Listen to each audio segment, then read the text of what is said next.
ਮਹਿੰਦਰ ਬੇਦੀ ਦੁਆਰਾ ਅਨੁਵਾਦਿਤ ਨਾਵਲ ਦਹਿਸ਼ਤ ਦੀ ਘਾਟੀ ਦਾ 7ਵਾਂ ਕਾਂਡ। ਹੱਲ। ਸਵੇਰੇ ਨਾਸ਼ਤੇ ਪਿੱਛੋਂ ਜਦੋਂ ਅਸੀਂ ਸਥਾਨਕ ਪੁਲਿਸ ਸਟੇਸ਼ਨ ਪਹੁੰਚੇ ਤਾਂ ਉੱਥੇ ਇੰਸਪੈਕਟਰ ਮੈਕਡੋਨਾਲਡ ਤੇ ਵਾਈਟ ਮੈਸਨ ਸਾਨੂੰ ਉਹਦੇ ਛੋਟੇ ਜਿਹੇ ਕਮਰੇ 'ਚ ਬੈਠੇ ਮਿਲੇ।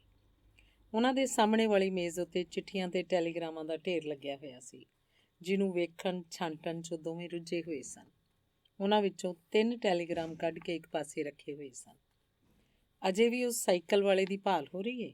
ਹੋਮਸ ਨੇ ਬੜੀ ਚਹਿਕਦੀ ਆਵਾਜ਼ 'ਚ ਪੁੱਛਿਆ। ਕੀ ਨਵੀਂ ਖਬਰ ਹੈ ਉਸ ਬਦਮਾਸ਼ ਦੀ? ਮੈਕਡੋਨਾਲਡ ਨੇ ਆਪਣੇ ਸਾਹਮਣੇ ਪਏ ਢੇਰ ਵੱਲ ਇਸ਼ਾਰਾ ਕਰਦੇ ਹੋਏ ਪਰੇਸ਼ਾਨ ਜੀ ਸੁਰ 'ਚ ਕਿਹਾ। ਹੁਣ ਤੱਕ ਉਹਨੂੰ 15 ਵੱਖ-ਵੱਖ ਥਾਵਾਂ ਉੱਤੇ ਦੇਖੇ ਜਾਣ ਦੀਆਂ ਖਬਰਾਂ ਆ ਚੁੱਕੀਆਂ ਨੇ। ਉਹਨਾਂ ਵਿੱਚੋਂ 3 ਥਾਵਾਂ ਤਾਂ ਉਹਨੂੰ ਗ੍ਰਿਫਤਾਰ ਕਰਕੇ ਹਵਾਲਾ 'ਚ ਡੱਕ ਵੀ ਚੁੱਕੀਆਂ ਨੇ। ਇੰਜ ਲੱਗਦਾ ਜਿਵੇਂ ਮੁਲਕ ਪੀਲੇ ਕੋਟ ਵਾਲੇ ਭਗੌੜਿਆਂ ਨਾਲ ਭਰਿਆ ਪਿਆ। ਮੈਨੂੰ ਤਾਂ ਤੁਹਾਡੀ ਦੋਵਾਂ ਦੀ ਹਾਲਤ ਉੱਤੇ ਬੇਹੱਦ ਤਰਸ ਆ ਰਿਹਾ, ਹੋਮਸ ਨੇ ਹਮਦਰਦੀ ਦਾ ਪ੍ਰਦਰਸ਼ਨ ਕਰਦਿਆਂ ਕਿਹਾ।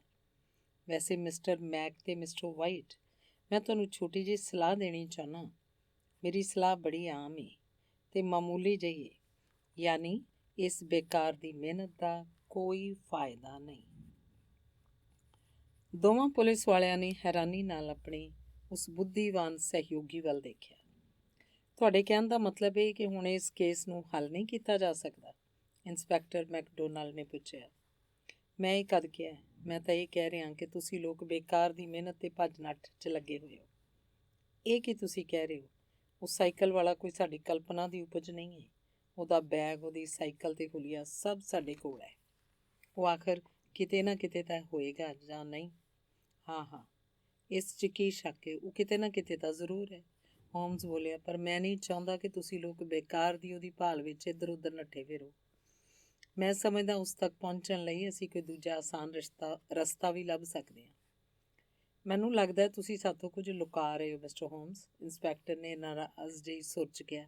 ਇਹ ਠੀਕ ਨਹੀਂ ਹੈ। ਤੁਹਾਨੂੰ ਮੇਰਾ ਕੰਮ ਕਰਨ ਦਾ ਤਰੀਕਾ ਤਾਂ ਪਤਾ ਹੀ ਹੈ ਨਾ ਇੰਸਪੈਕਟਰ, ਹੋਮਸ ਬੋਲਿਆ। ਛੇਤੀ ਮੈਨੂੰ ਕੁਝ ਹੋਰ ਵੇਰਵੇ ਮਿਲ ਜਾਣਗੇ, ਉਸ ਪਿੱਛੇ ਮੈਂ ਆਪਣੇ ਸਾਰੇ ਨਤੀਜੇ ਤੁਹਾਨੂੰ ਸੌਂਪ ਕੇ ਬੜੇ ਆਰਾਮ ਨਾਲ ਲੰਦਨ ਵਾਪਸ ਚਲਾ ਜਾਵਾਂਗਾ। ਬਾਕੀ ਇਸ 'ਚ ਕੋਈ ਸ਼ੱਕ ਨਹੀਂ ਕਿ ਅਜੇ ਤੱਕ ਮੇਰੀ ਜ਼ਿੰਦਗੀ 'ਚ ਅਜਿਹਾ ਅਦਭੁਤ ਤੇ ਵਿਲੱਖਣ ਕੇਸ ਪਹਿਲਾਂ ਕਦੀ ਨਹੀਂ ਆਇਆ। ਤੁਹਾਡੀ ਗੱਲ ਸਾਡੇ ਪੱਲੇ ਨਹੀਂ ਪੈ ਰਹੀ ਮਿਸਟਰ ਹੋਮਸ। ਪਿਛਲੀ ਰਾਤ ਜਦੋਂ ਤੁਸੀਂ ਟਰਨ ਬ੍ਰਿਜ ਵੈਲਸ ਤੋਂ ਵਾਪਸ ਆਏ ਸੀ ਤਾਂ ਤੁਸੀਂ ਸਾਡੇ ਨਤੀਜਿਆਂ ਨਾਲ ਪੂਰੀ ਤਰ੍ਹਾਂ ਸਹਿਮਤ ਸੋ, ਤੇ ਹੁਣ ਰਾਤੋਂ ਰਾਤ ਅਜਿਹਾ ਕੀ ਹੋ ਗਿਆ ਕਿ ਤੁਸੀਂ ਯਕਦਮ ਦੂਜੀ ਭਾਸ਼ਾ ਬੋਲਣ ਲੱਗ ਪਏ ਹੋ? ਹੁਣ ਜਦੋਂ ਤੁਸੀਂ ਪੁੱਛ ਹੀ ਰਹੇ ਹੋ ਤਾਂ ਮੈਂ ਤੁਹਾਨੂੰ ਦੱਸ ਦੇਣਾ ਕਿ ਜਿਵੇਂ ਕਿ ਮੈਂ ਤੁਹਾਡੇ ਸਾਹਮਣੇ ਵੀ ਕਹਿ ਰਿਹਾ ਸੀ, ਪਿਛਲੀ ਰਾਤ ਦੇ ਕੁਝ ਘੰਟੇ ਮੈਂ ਉਸ ਗੜੀ 'ਚ ਬਿਤਾਏ ਨੇ, ਪਰ ਉੱਥੇ ਤੁਸੀਂ ਕਰਦੇ ਕੀ ਰਹੇ? ਮੈਂ ਉਸ ਮਾਮੂਲੀ ਜਿਹੀ ਗੱਲ ਨੂੰ ਕੋਈ ਰਹੱਸ ਨਹੀਂ ਬਣਾਉਣਾ ਚਾਹੁੰਦਾ, ਇਸ ਲਈ ਦੱਸ ਦੇਣਾ ਕਿ ਮੈਂ ਉੱਥੇ ਉਸ ਡੰਬਲ ਦੀ ਭਾਲ 'ਚ ਗਿਆ ਸੀ, ਜਿਹੜਾ ਮੇਰੀ ਨਜ਼ਰ 'ਚ ਇਸ ਕੇਸ ਦੀ ਇੱਕ ਮਹੱਤਵਪੂਰਨ ਕੜੀ ਹੈ, ਤੇ ਆਖਰਕਾਰ ਮੈਨੂੰ ਲੱਭ ਵੀ ਲਿਆ। ਕਿੱਥੋਂ ਮਿਲਿਆ? ਇੰਸਪੈਕਟਰ ਮੈਕਡੋਨਾਲਡ ਨੇ ਉਤਸੁਕਤਾ ਨਾਲ ਪੁੱਛਿਆ। ਉਸ ਬਾਰੇ ਮੈਂ ਫਿਲਹਾਲ ਇੰਨਾ ਹੀ ਕਹਿ ਸਕਦਾ ਕਿ ਅਸੀਂ ਇੱਕ ਅਣਜਾਣ ਰਹੱਸ ਦੇ ਸਿਰੇ ਤੇ ਪਹੁੰਚ ਗਏ ਹਾਂ। ਜਿਵੇਂ ਕਿ ਮੈਂ ਪਹਿਲਾਂ ਹੀ ਕਹਿ ਚੁੱਕਾ ਕਿ ਮੈਂ ਕੱਲ੍ਹ ਰਾਤ ਉਸ ਮੈਨਾਰ ਹਾਊਸ ਨਾਮੀ ਗੜੀ 'ਚ ਗਿਆ ਸੀ। ਉੱਥੇ ਮਿਸਿਸ ਡਗਲਸ ਤੇ ਬਾਰਕਰ ਦੋਵਾਂ ਵਿੱਚੋਂ ਕਿਸੇ ਨੂੰ ਨਹੀਂ ਮਿਲਿਆ। ਮੈਂ ਉਹਨਾਂ ਨੂੰ ਬੇਮਤਲਬ ਪਰੇਸ਼ਾਨ ਕਰਨ ਦੀ ਕੋਈ ਲੋੜ ਨਹੀਂ ਸਮਝੀ, ਪਰ ਇਹ ਜਾਣ ਕੇ ਮੈਨੂੰ ਬੇਹੱਦ ਖੁਸ਼ੀ ਹੋਈ ਕਿ ਪ੍ਰਤੱਖ ਰੂਪ 'ਚ ਉਹ ਔਰਤ ਜ਼ਰਾ ਵੀ ਸੋਗਗ੍ਰਸਤ ਦਿਖਾਈ ਨਹੀਂ ਦੇ ਰਹੀ ਸੀ, ਤੇ ਉਹਨੇ ਰਾਤ ਦਾ ਡਿਨਰ ਬੜੇ ਸ਼ੌਕ ਨਾਲ ਢਿੱਡ ਭਰ ਕੇ ਖਾਧਾ ਸੀ। ਅਸਲ 'ਚ ਤਾਂ ਮੈਂ ਉੱਥੇ ਬਟਲਰ ਈਮਸ ਨੂੰ ਹੀ ਮਿਲਣ ਲਈ ਗਿਆ ਸੀ, ਜਿਸ ਨਾਲ ਮੈਂ ਬੜੀ ਅਪਣੱਤ ਨਾਲ ਗੱਲਬਾਤ ਕੀਤੀ। ਇਹਦਾ ਨਤੀਜਾ ਇਹ ਨਿਕਲਿਆ ਕਿ ਉਹਨੇ ਬਿਨਾਂ ਕਿਸੇ ਨੂੰ ਦੱਸਿਆ ਮੈਨੂੰ ਕੁਝ ਚਿਰ ਲਈ ਸਟੱਡੀ ਰੂਮ 'ਚ ਇਕੱਲਾ ਰਹਿਣ ਦੀ ਇਜਾਜ਼ਤ ਦੇ ਦਿੱਤੀ। ਪਰ ਬਸ ਹੁਣ ਇਹ ਤੋਂ ਅੱਗੇ ਮੈਥੋਂ ਕੁਛ ਨਾ ਪੁੱਛੋ। ਹੋਮਸ ਨੇ ਉਹਨੂੰ ਅੱਗੇ ਕੁਝ ਕਹਿਣ ਦਾ ਮੌਕਾ ਦਿੱਤੇ ਬਿਨਾਂ ਹੀ ਕਿਹਾ। ਮੈਨੂੰ ਇਸ ਮਾਮਲੇ 'ਚ ਥੋੜ੍ਹਾ ਜਿਹਾ ਹੋਰ ਅੱਗੇ ਵਧਣ ਦਿਓ, ਬਸ ਥੋੜ੍ਹਾ ਜਿਹਾ ਹੋਰ ਅੱਗੇ। ਮੈਂ ਵਾਅਦਾ ਕਰਦਾ ਕਿ ਉਸ ਪਿੱਛੋਂ ਜੋ ਕੁਝ ਵੀ ਮੈਂ ਜਾਣਦਾ ਉਹ ਸਭ ਤੁਹਾਨੂੰ ਦੱਸ ਦਿਆਂਗਾ। ਸਾਡੇ ਕੋਲ ਤੁਹਾਡੀ ਗੱਲ ਮੰਨਣ ਦੇ ਇਲਾਵਾ ਹੋਰ ਕੋਈ ਚਾਰਾ ਵੀ ਨਹੀਂ ਹੈ, ਕਿਉਂਕਿ ਤੁਸੀਂ ਕੰਮ ਤਾਂ ਆਪਣੇ ਢੰਗ ਨਾਲ ਹੀ ਕਰਨਾ ਹੈ, ਮੈਕਡੋਨਾਲਡ ਬੋਲਿਆ। ਪਰ ਤੁਸੀਂ ਹੁਣ ਜੋ ਇਹ ਕਿਹਾ ਹੈ ਕਿ ਅਸੀਂ ਬੇਕਾਰ ਦੀ ਮਿਹਨਤ ਤੇ ਭੱਜ ਨੱਠ 'ਚ ਲੱਗੇ ਹੋਏ ਹਾਂ, ਇਹ ਤੋਂ ਤੁਹਾਡਾ ਕੀ ਮਤਲਬ ਹੈ? ਕਿ ਤੁਸੀਂ ਚਾਹੁੰਦੇ ਹੋ ਕਿ ਅਸੀਂ ਇਸ ਕੇਸ ਤੋਂ ਆਪਣਾ ਹੱਥ ਖਿੱਚ ਲਈਏ? ਇਹੀ ਬਿਹਤਰ ਹੋਏਗਾ ਮਿਸਟਰ ਮੈਕ, ਹੋਮਸ ਨੇ ਕਿਹਾ, ਕਿਉਂਕਿ ਤੁਹਾਨੂੰ ਮਹਾਂਪੁਰਸ਼ਾਂ ਨੂੰ ਤਾਂ ਇਹ ਵੀ ਨਹੀਂ ਪਤਾ ਕਿ ਤੁਸੀਂ ਕਿਸ ਗੱਲ ਦੀ ਤਹਿਕੀਕ ਕਰ ਰਹੇ ਹੋ। ਇਹ ਕੀ ਗੱਲ ਆਖੀ ਤੁਸੀਂ? ਮੈਕਡੋਨਾਲਡ ਯਕਦਮ ਤੁਣਕ ਕੇ ਬੋਲਿਆ, ਅਸੀਂ ਬੇਵਲਸਟੋਨ ਮੈਨਾਰ ਹਾਊਸ ਵਾਸੀ ਜੈਕ ਡਗਲਸ ਦੀ ਹੱਤਿਆ ਦੀ ਤਹਿਕੀਕਾਤ ਕਰ ਰਹੇ ਹਾਂ। ਉਹ ਤਾਂ ਕਰ ਰਹੇ ਹੋ, ਪਰ ਉਸ ਰਹੱਸਮਈ ਸਾਈਕਲ ਸਵਾਰ ਦੀ ਤਲਾਸ਼ 'ਚ ਸਮਾਂ ਕਿਉਂ ਬਰਬਾਦ ਕਰ ਰਹੇ ਹੋ? ਮੈਂ ਦਾਅਵੇ ਨਾਲ ਕਹਿ ਸਕਦਾ ਕਿ ਉਹਦਾ ਤੁਹਾਨੂੰ ਕੋਈ ਫਾਇਦਾ ਹੋਣ ਵਾਲਾ ਨਹੀਂ ਹੈ। ਤਾਂ ਫਿਰ ਤੁਹਾਡੇ ਖਿਆਲ 'ਚ ਸਾਨੂੰ ਕੀ ਕਰਨਾ ਚਾਹੀਦਾ ਹੈ? ਜੇ ਤੁਸੀਂ ਉਹ ਕਰਨ ਲਈ ਤਿਆਰ ਹੋ ਤਾਂ ਮੈਂ ਦੱਸ ਸਕਦਾ ਕਿ ਤੁਹਾਨੂੰ ਕੀ ਕਰਨਾ ਚਾਹੀਦਾ ਹੈ। ਦੇਖੋ ਮਿਸਟਰ ਹੋਮਸ, ਮੈਨੂੰ ਇਹ ਮੰਨਣ 'ਚ ਕੋਈ ਇਤਰਾਜ਼ ਨਹੀਂ ਕਿ ਮੈਂ ਤੁਹਾਡੇ ਅਜੀਬੋ-ਗਰੀਬ ਤਰੀਕਿਆਂ 'ਚ ਹਮੇਸ਼ਾ ਹੀ ਕੋਈ ਨਾ ਕੋਈ ਤਰਕਸੰਗਤ ਕਾਰਨ ਵੇਖਿਆ, ਇਸ ਲਈ ਤੁਸੀਂ ਜੋ ਕੁਝ ਵੀ ਕਹੋਗੇ ਮੈਂ ਕਰਨ ਲਈ ਤਿਆਰ ਹਾਂ। ਅਤੇ ਤੁਸੀਂ ਮਿਸਟਰ ਵਾਈਟ ਮੈਸਨ? ਵਿਚਾਰਾ ਪਿੰਡ ਦਾ ਜਸੂਸ ਡੋਰਿਆਂ ਵਾਂਗ ਉਹਨਾਂ ਦੋਨਾਂ ਵੱਲ ਦੇਖਦਾ ਰਹਿ ਗਿਆ, ਕਿਉਂਕਿ ਸ਼ਾਰਲਕ ਹੋਮਸ ਦੇ ਤੌਰ ਤਰੀਕੇ ਉਸ ਵਿਚਾਰੇ ਲਈ ਯਕਦਮ ਨਵੇਂ ਸਨ। ਜੇ ਇੰਸਪੈਕਟਰ ਮੈਕ ਕਰਨ ਲਈ ਤਿਆਰ ਨਹੀਂ ਤਾਂ ਫਿਰ ਮੈਂ ਵੀ ਤਿਆਰ ਹਾਂ, ਆਖਰਕਾਰ ਉਹਨੇ ਕਿਹਾ। ਇਹ ਹੋਈ ਨਾ ਗੱਲ? ਹੋਮਸ ਨੇ ਯਕਦਮ ਮਿੱਠੀ ਸੁਰ 'ਚ ਕਿਹਾ, ਬਸ ਮੈਂ ਚਾਹੁੰਦਾ ਕਿ ਅੱਜ ਤੁਸੀਂ ਦੋਵੇਂ ਇਸ ਪੇਂਡੂ ਇਲਾਕੇ ਦੀ ਲੰਮੀ ਸੈਰ 'ਤੇ ਨਿਕਲ ਜਾਓ। ਮੈਂ ਸੁਣਿਆ ਹੈ ਕਿ ਬਿਲਸਟੋਨ ਰਿਜ ਦੇ ਇਸ ਇਲਾਕੇ 'ਚ ਬੜੇ ਹੀ ਸ਼ਾਨਦਾਰ ਕੁਦਰਤੀ ਨਜ਼ਾਰੇ।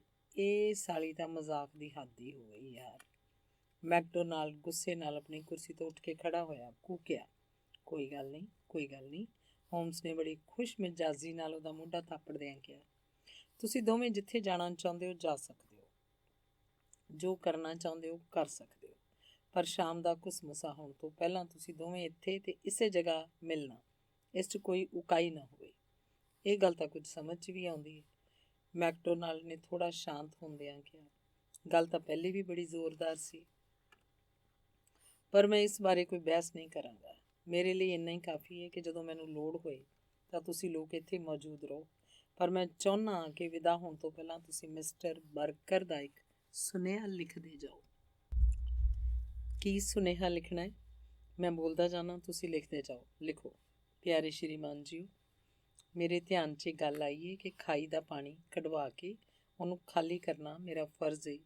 ਹੋ ਸਕਦਾ ਹੈ। ਇਹ ਕੀ ਗੱਲ ਕਰ ਰਹੇ ਹੋ ਤੁਸੀਂ?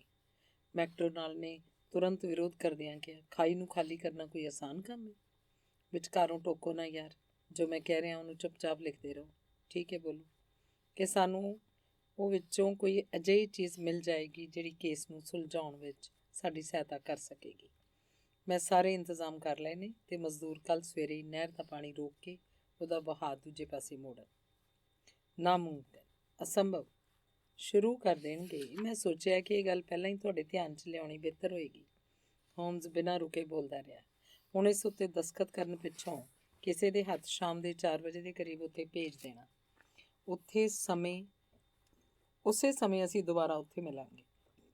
ਉਸ ਸਮੇਂ ਤੱਕ ਸਾਡੇ ਵਿੱਚੋਂ ਹਰੇਕ ਜੋ ਚਾਹੁੰਦਾ ਹੈ ਉਹ ਕਰ ਸਕਦਾ, ਕਿਉਂਕਿ ਮੈਂ ਤੁਹਾਨੂੰ ਲੋਕਾਂ ਨੂੰ ਇਹ ਵਿਸ਼ਵਾਸ ਦਿਵਾ ਸਕਦਾ ਕਿ ਹੁਣ ਆਪਣੀ ਤਹਿਕੀਕਾਤ ਨੂੰ ਥੋੜ੍ਹਾ ਆਰਾਮ ਦੇ ਦੇਣਾ ਸਾਡੇ ਲੋਕਾਂ ਲਈ ਲਾਭਦਾਇਕ ਸਾਬਤ ਹੋਏਗਾ। ਜਦੋਂ ਅਸੀਂ ਲੋਕ ਦੁਬਾਰਾ ਮਿਲੇ ਤਾਂ ਸ਼ਾਮ ਹੋ ਚੱਲੀ ਸੀ। ਹੋਮਸ ਦੇ ਹਾਵ ਭਾਵ ਉਸ ਸਮੇਂ ਕਾਫੀ ਗੰਭੀਰ ਸਨ। ਮੈਂ ਖੁਦ ਬੇਹੱਦ ਉਤਸੁਕ ਸਾਂ ਅਤੇ ਉਹ ਦੋਵੇਂ ਪੁਲਿਸ ਵਾਲੇ ਕੁਝ ਹੈਰਾਨ ਅਤੇ ਪਰੇਸ਼ਾਨ ਜਿਹੇ ਦਿਖਾਈ ਦੇ ਰਹੇ ਸਨ। ਹਾਂ ਤਾਂ ਸਾਹਿਬਾਨ, ਹੋਮਸ ਨੇ ਗੰਭੀਰਤਾ ਨਾਲ ਕਿਹਾ, ਤੁਸੀਂ ਲੋਕ ਹੁਣ ਮੇਰੇ ਨਾਲ ਚੱਲੋ ਅਤੇ ਖੁਦ ਇਸ ਗੱਲ ਦਾ ਫੈਸਲਾ ਕਰੋ ਕਿ ਮੇਰੀ ਤਹਿਕੀਕਾਤ ਤੋਂ ਜੋ ਨਤੀਜੇ ਨਿਕਲ ਕੇ ਸਾਹਮਣੇ ਆਏ ਨੇ ਉਹ ਪੂਰੀ ਤਰ੍ਹਾਂ ਤਰਕਸੰਗਤ ਨੇ ਜਾਂ ਨਹੀਂ। ਸ਼ਾਮ ਹੁੰਦਿਆਂ ਹੀ ਠੰਡ ਵਧਣ ਲੱਗ ਪਏਗੀ ਅਤੇ ਮੈਨੂੰ ਨਹੀਂ ਪਤਾ ਕਿ ਸਾਡੀ ਇਹ ਮੁਹਿੰਮ ਕਿੰਨੀ ਦੇਰ ਚੱਲੇਗੀ। ਇਸ ਲਈ ਬਿਹਤਰ ਹੋਏਗਾ ਤੁਸੀਂ ਲੋਕ ਆਪਣੇ ਸਭ ਤੋਂ ਵੱਧ ਗਰਮ ਕੋਟ ਪਾ ਕੇ ਚੱਲੋ। ਇਹਦੇ ਇਲਾਵਾ ਸਾਡੇ ਲਈ ਇਹ ਵੀ ਬੜਾ ਜ਼ਰੂਰੀ ਹੈ ਕਿ ਅਸੀਂ ਹਨੇਰਾ ਹੋਣ ਤੋਂ ਪਹਿਲਾਂ ਮੋਰਚਾ ਸੰਭਾਲ ਲਈਏ, ਲਿਹਾਜ਼ਾ ਸਾਨੂੰ ਲੋਕਾਂ ਨੂੰ ਹੁਣ ਫੌਰਨ ਇੱਥੋਂ ਰਵਾਨਾ ਹੋ ਜਾਣਾ ਚਾਹੀਦਾ ਹੈ। ਅਸੀਂ ਉਹ ਗੜੀ ਦੀ ਖਾਈ ਕੋਲ ਬਣੇ ਮੈਨਾਰ ਹਾਊਸ ਪਾਰਕ ਨਾਮੀ ਉਹ ਬਾਗ ਦੇ ਕੋਲ ਪਹੁੰਚੇ ਅਤੇ ਉਹਦੇ ਗਿਰਦ ਬਣੀ ਰੇਲਿੰਗ ਦੇ ਨਾਲ ਨਾਲ ਉਦੋਂ ਤੱਕ ਤੁਰਦੇ ਰਹੇ ਜਦੋਂ ਤੱਕ ਕਿ ਸਾਨੂੰ ਉਹਦੇ 'ਚ ਦਰਾਰ ਜੀ ਨਜ਼ਰ ਨਹੀਂ ਆ ਗਈ। ਉਸ ਵਿੱਚੋਂ ਸਰਕ ਕੇ ਅਸੀਂ ਸ਼ਾਮ ਦੇ ਉਸ ਗੂੜ੍ਹੇ ਹੋ ਰਹੇ ਹਨੇਰੇ 'ਚ ਹੋਮਸ ਦੇ ਪਿੱਛੇ ਪਿੱਛੇ ਸੰਘਣੀਆਂ ਝਾੜੀਆਂ ਦੇ ਇੱਕ ਅਜਿਹੇ ਝੁੰਡ ਕੋਲ ਪਹੁੰਚੇ ਜਿੱਥੋਂ ਉਸ ਡਰਾਬ੍ਰਿਜ ਅਤੇ ਉਸ ਇਮਾਰਤ ਨੂੰ ਬਿਲਕੁਲ ਸਾਫ਼ ਦੇਖਿਆ ਜਾ ਸਕਦਾ ਸੀ। ਸਟੱਡੀ ਰੂਮ ਦੀ ਉਹ ਖਿੜਕੀ ਜਿਸ ਰਾਹੀਂ ਹਥਿਆਰੇ ਦੇ ਨਿਕਲ ਜਾਣ ਦੀ ਸੰਭਾਵਨਾ ਜ਼ਾਹਰ ਕੀਤੀ ਜਾ ਰਹੀ ਸੀ, ਬਿਲਕੁਲ ਸਾਡੇ ਸਾਹਮਣੇ ਸੀ। ਡਰਾਬ੍ਰਿਜ ਅਜੇ ਚੁੱਕਿਆ ਨਹੀਂ ਸੀ ਗਿਆ। ਹੋਮਸ ਸੰਘਣੀਆਂ ਝਾੜੀਆਂ ਦੇ ਉਸ ਝੁੰਡ ਪਿੱਛੇ ਲੁੱਕ ਕੇ ਬੈਠ ਗਿਆ ਤੇ ਅਸੀਂ ਵੀ ਉਹਦੇ ਅਨੁਸਾਰ ਕੀਤਾ। ਹੁਣ ਅਸੀਂ ਕੀ ਕਰਨਾ ਹੈ? ਮੈਕਡੋਨਾਲਡ ਨੇ ਪੁੱਛਿਆ। ਇੰਤਜ਼ਾਰ। ਹੁਣ ਅਸੀਂ ਸਬਰ ਨਾਲ ਇੰਤਜ਼ਾਰ ਤੇ ਜਿੰਨਾ ਸੰਭਵ ਹੋ ਸਕੇ ਘੱਟ ਤੋਂ ਘੱਟ ਸ਼ੋਰ ਕਰਨਾ ਹੈ। ਪਰ ਸਾਡਾ ਇੱਥੇ ਆ ਕੇ ਇਸ ਤਰ੍ਹਾਂ ਬੈਠਣ ਦਾ ਉਦੇਸ਼ ਕੀ ਹੈ? ਮੈਕਡੋਨਾਲਡ ਨੇ ਕੁਝ ਚਿੜਚਿੜੀ ਸੁਰ 'ਚ ਕਿਹਾ। ਸੱਚ ਕਹਿ ਰਿਹਾ ਮਿਸਟਰ ਹੋਮਸ, ਤੁਹਾਨੂੰ ਸਾਡੇ ਨਾਲ ਕੁਝ ਜ਼ਿਆਦਾ ਖੁੱਲ੍ਹੇ ਦਿਲ ਨਾਲ ਪੇਸ਼ ਆਉਣਾ ਚਾਹੀਦਾ ਹੈ। ਡਾਕਟਰ ਵਾਟਸਨ ਦਾ ਕਹਿਣਾ ਹੈ ਕਿ ਮੈਂ ਇੱਕ ਬੜਾ ਵੱਡਾ ਨਾਟਕਬਾਜ਼ ਹਾਂ। ਹੋਮਸ ਨੇ ਨਿੰਮਾ ਹਾਸਾ ਹੱਸਦਿਆਂ ਕਿਹਾ। ਵੈਸੇ ਇਸ 'ਚ ਕੋਈ ਸ਼ੱਕ ਵੀ ਨਹੀਂ ਕਿ ਮੇਰੇ ਅੰਦਰਲਾ ਕਲਾਕਾਰ ਕਦੀ ਕਦੀ ਮੱਛਰਨ ਲੱਗ ਪੈਂਦਾ ਹੈ ਤੇ ਆਪਣੀ ਨਾਟਕੀ ਪ੍ਰਤਿਭਾ ਦਾ ਬਿਹਤਰੀਨ ਪ੍ਰਦਰਸ਼ਨ ਕਰਨ ਲਈ ਬੇਤਾਬ ਹੋ ਜਾਂਦਾ ਹੈ। ਦਰਅਸਲ ਸਾਡਾ ਇਹ ਪੇਸ਼ਾ ਇੰਨਾ ਰਸਹੀਨ ਤੇ ਬੋਰਿੰਗ ਹੈ ਕਿ ਜੇ ਇਸ 'ਚ ਥੋੜ੍ਹੀ ਜਿਹੀ ਨਾਟਕੀ ਦੀ ਚਾਸ਼ਨੀ ਨਾ ਮਿਲਾਈ ਜਾਏ ਤਾਂ ਆਦਮੀ ਬੋਰੀਅਤ ਨਾਲ ਹੀ ਮਰ ਜਾਏ। ਹੁਣ ਜੇ ਤੁਸੀਂ ਚਾਹੋ ਤਾਂ ਇਸ ਮੌਕੇ 'ਤੇ ਉਸ ਸ਼ਿਕਾਰੀ ਵਰਗੀ ਉਤੇਜਨਾ ਤੇ ਰੋਮਾਂਸ ਦਾ ਪੂਰਾ ਮਜ਼ਾ ਲੈ ਸਕਦੇ ਹੋ ਜਿਹੜਾ ਆਪਣੇ ਸ਼ਿਕਾਰ ਦੀ ਉਡੀਕ 'ਚ ਘਾਤ ਲਾਈ ਬੈਠਾ ਹੈ। ਜੇ ਮੈਂ ਅੱਗੇ ਹੋਣ ਵਾਲੀਆਂ ਘਟਨਾਵਾਂ ਨੂੰ ਕਿਸੇ ਰੇਲ ਗੱਡੀ ਦੇ ਟਾਈਮ ਟੇਬਲ ਵਾਂਗ ਪਹਿਲਾਂ ਹੀ ਪੜ੍ਹ ਕੇ ਸੁਣਾ ਦਿਆਂ ਤਾਂ ਇਹ ਸਾਰਾ ਮਜ਼ਾ ਤੇ ਲੁਤਫ ਕਿੱਥੇ ਮਿਲੇਗਾ? ਇਸ ਲਈ ਮੈਂ ਤੁਹਾਨੂੰ ਧੀਰਜ ਰੱਖਣ ਲਈ ਕਹਿ ਰਿਹਾ। ਥੋੜ੍ਹੀ ਦੇਰ 'ਚ ਹੀ ਰਹੱਸ ਖੁੱਲ੍ਹ ਕੇ ਸਾਹਮਣੇ ਆਉਣ ਵਾਲਾ ਹੈ। ਮੈਨੂੰ ਉਮੀਦ ਹੈ ਕਿ ਉਹ ਮੌਕਾ ਆਉਣ ਤੋਂ ਪਹਿਲਾਂ ਅਸੀਂ ਠੰਡ ਨਾਲ ਜੰਮ ਕੇ ਇੱਥੇ ਹੀ ਮਰ ਜਾਵਾਂਗੇ।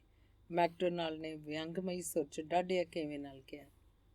ਸਾਨੂੰ ਸਾਰਿਆਂ ਨੂੰ ਹੀ ਆਪਣੇ ਅਣਜਾਣੇ ਸ਼ਿਕਾਰ ਦੇ ਆਉਣ ਦੀ ਉਡੀਕ ਬੜੀ ਬੇਤਾਬੀ ਨਾਲ ਸੀ।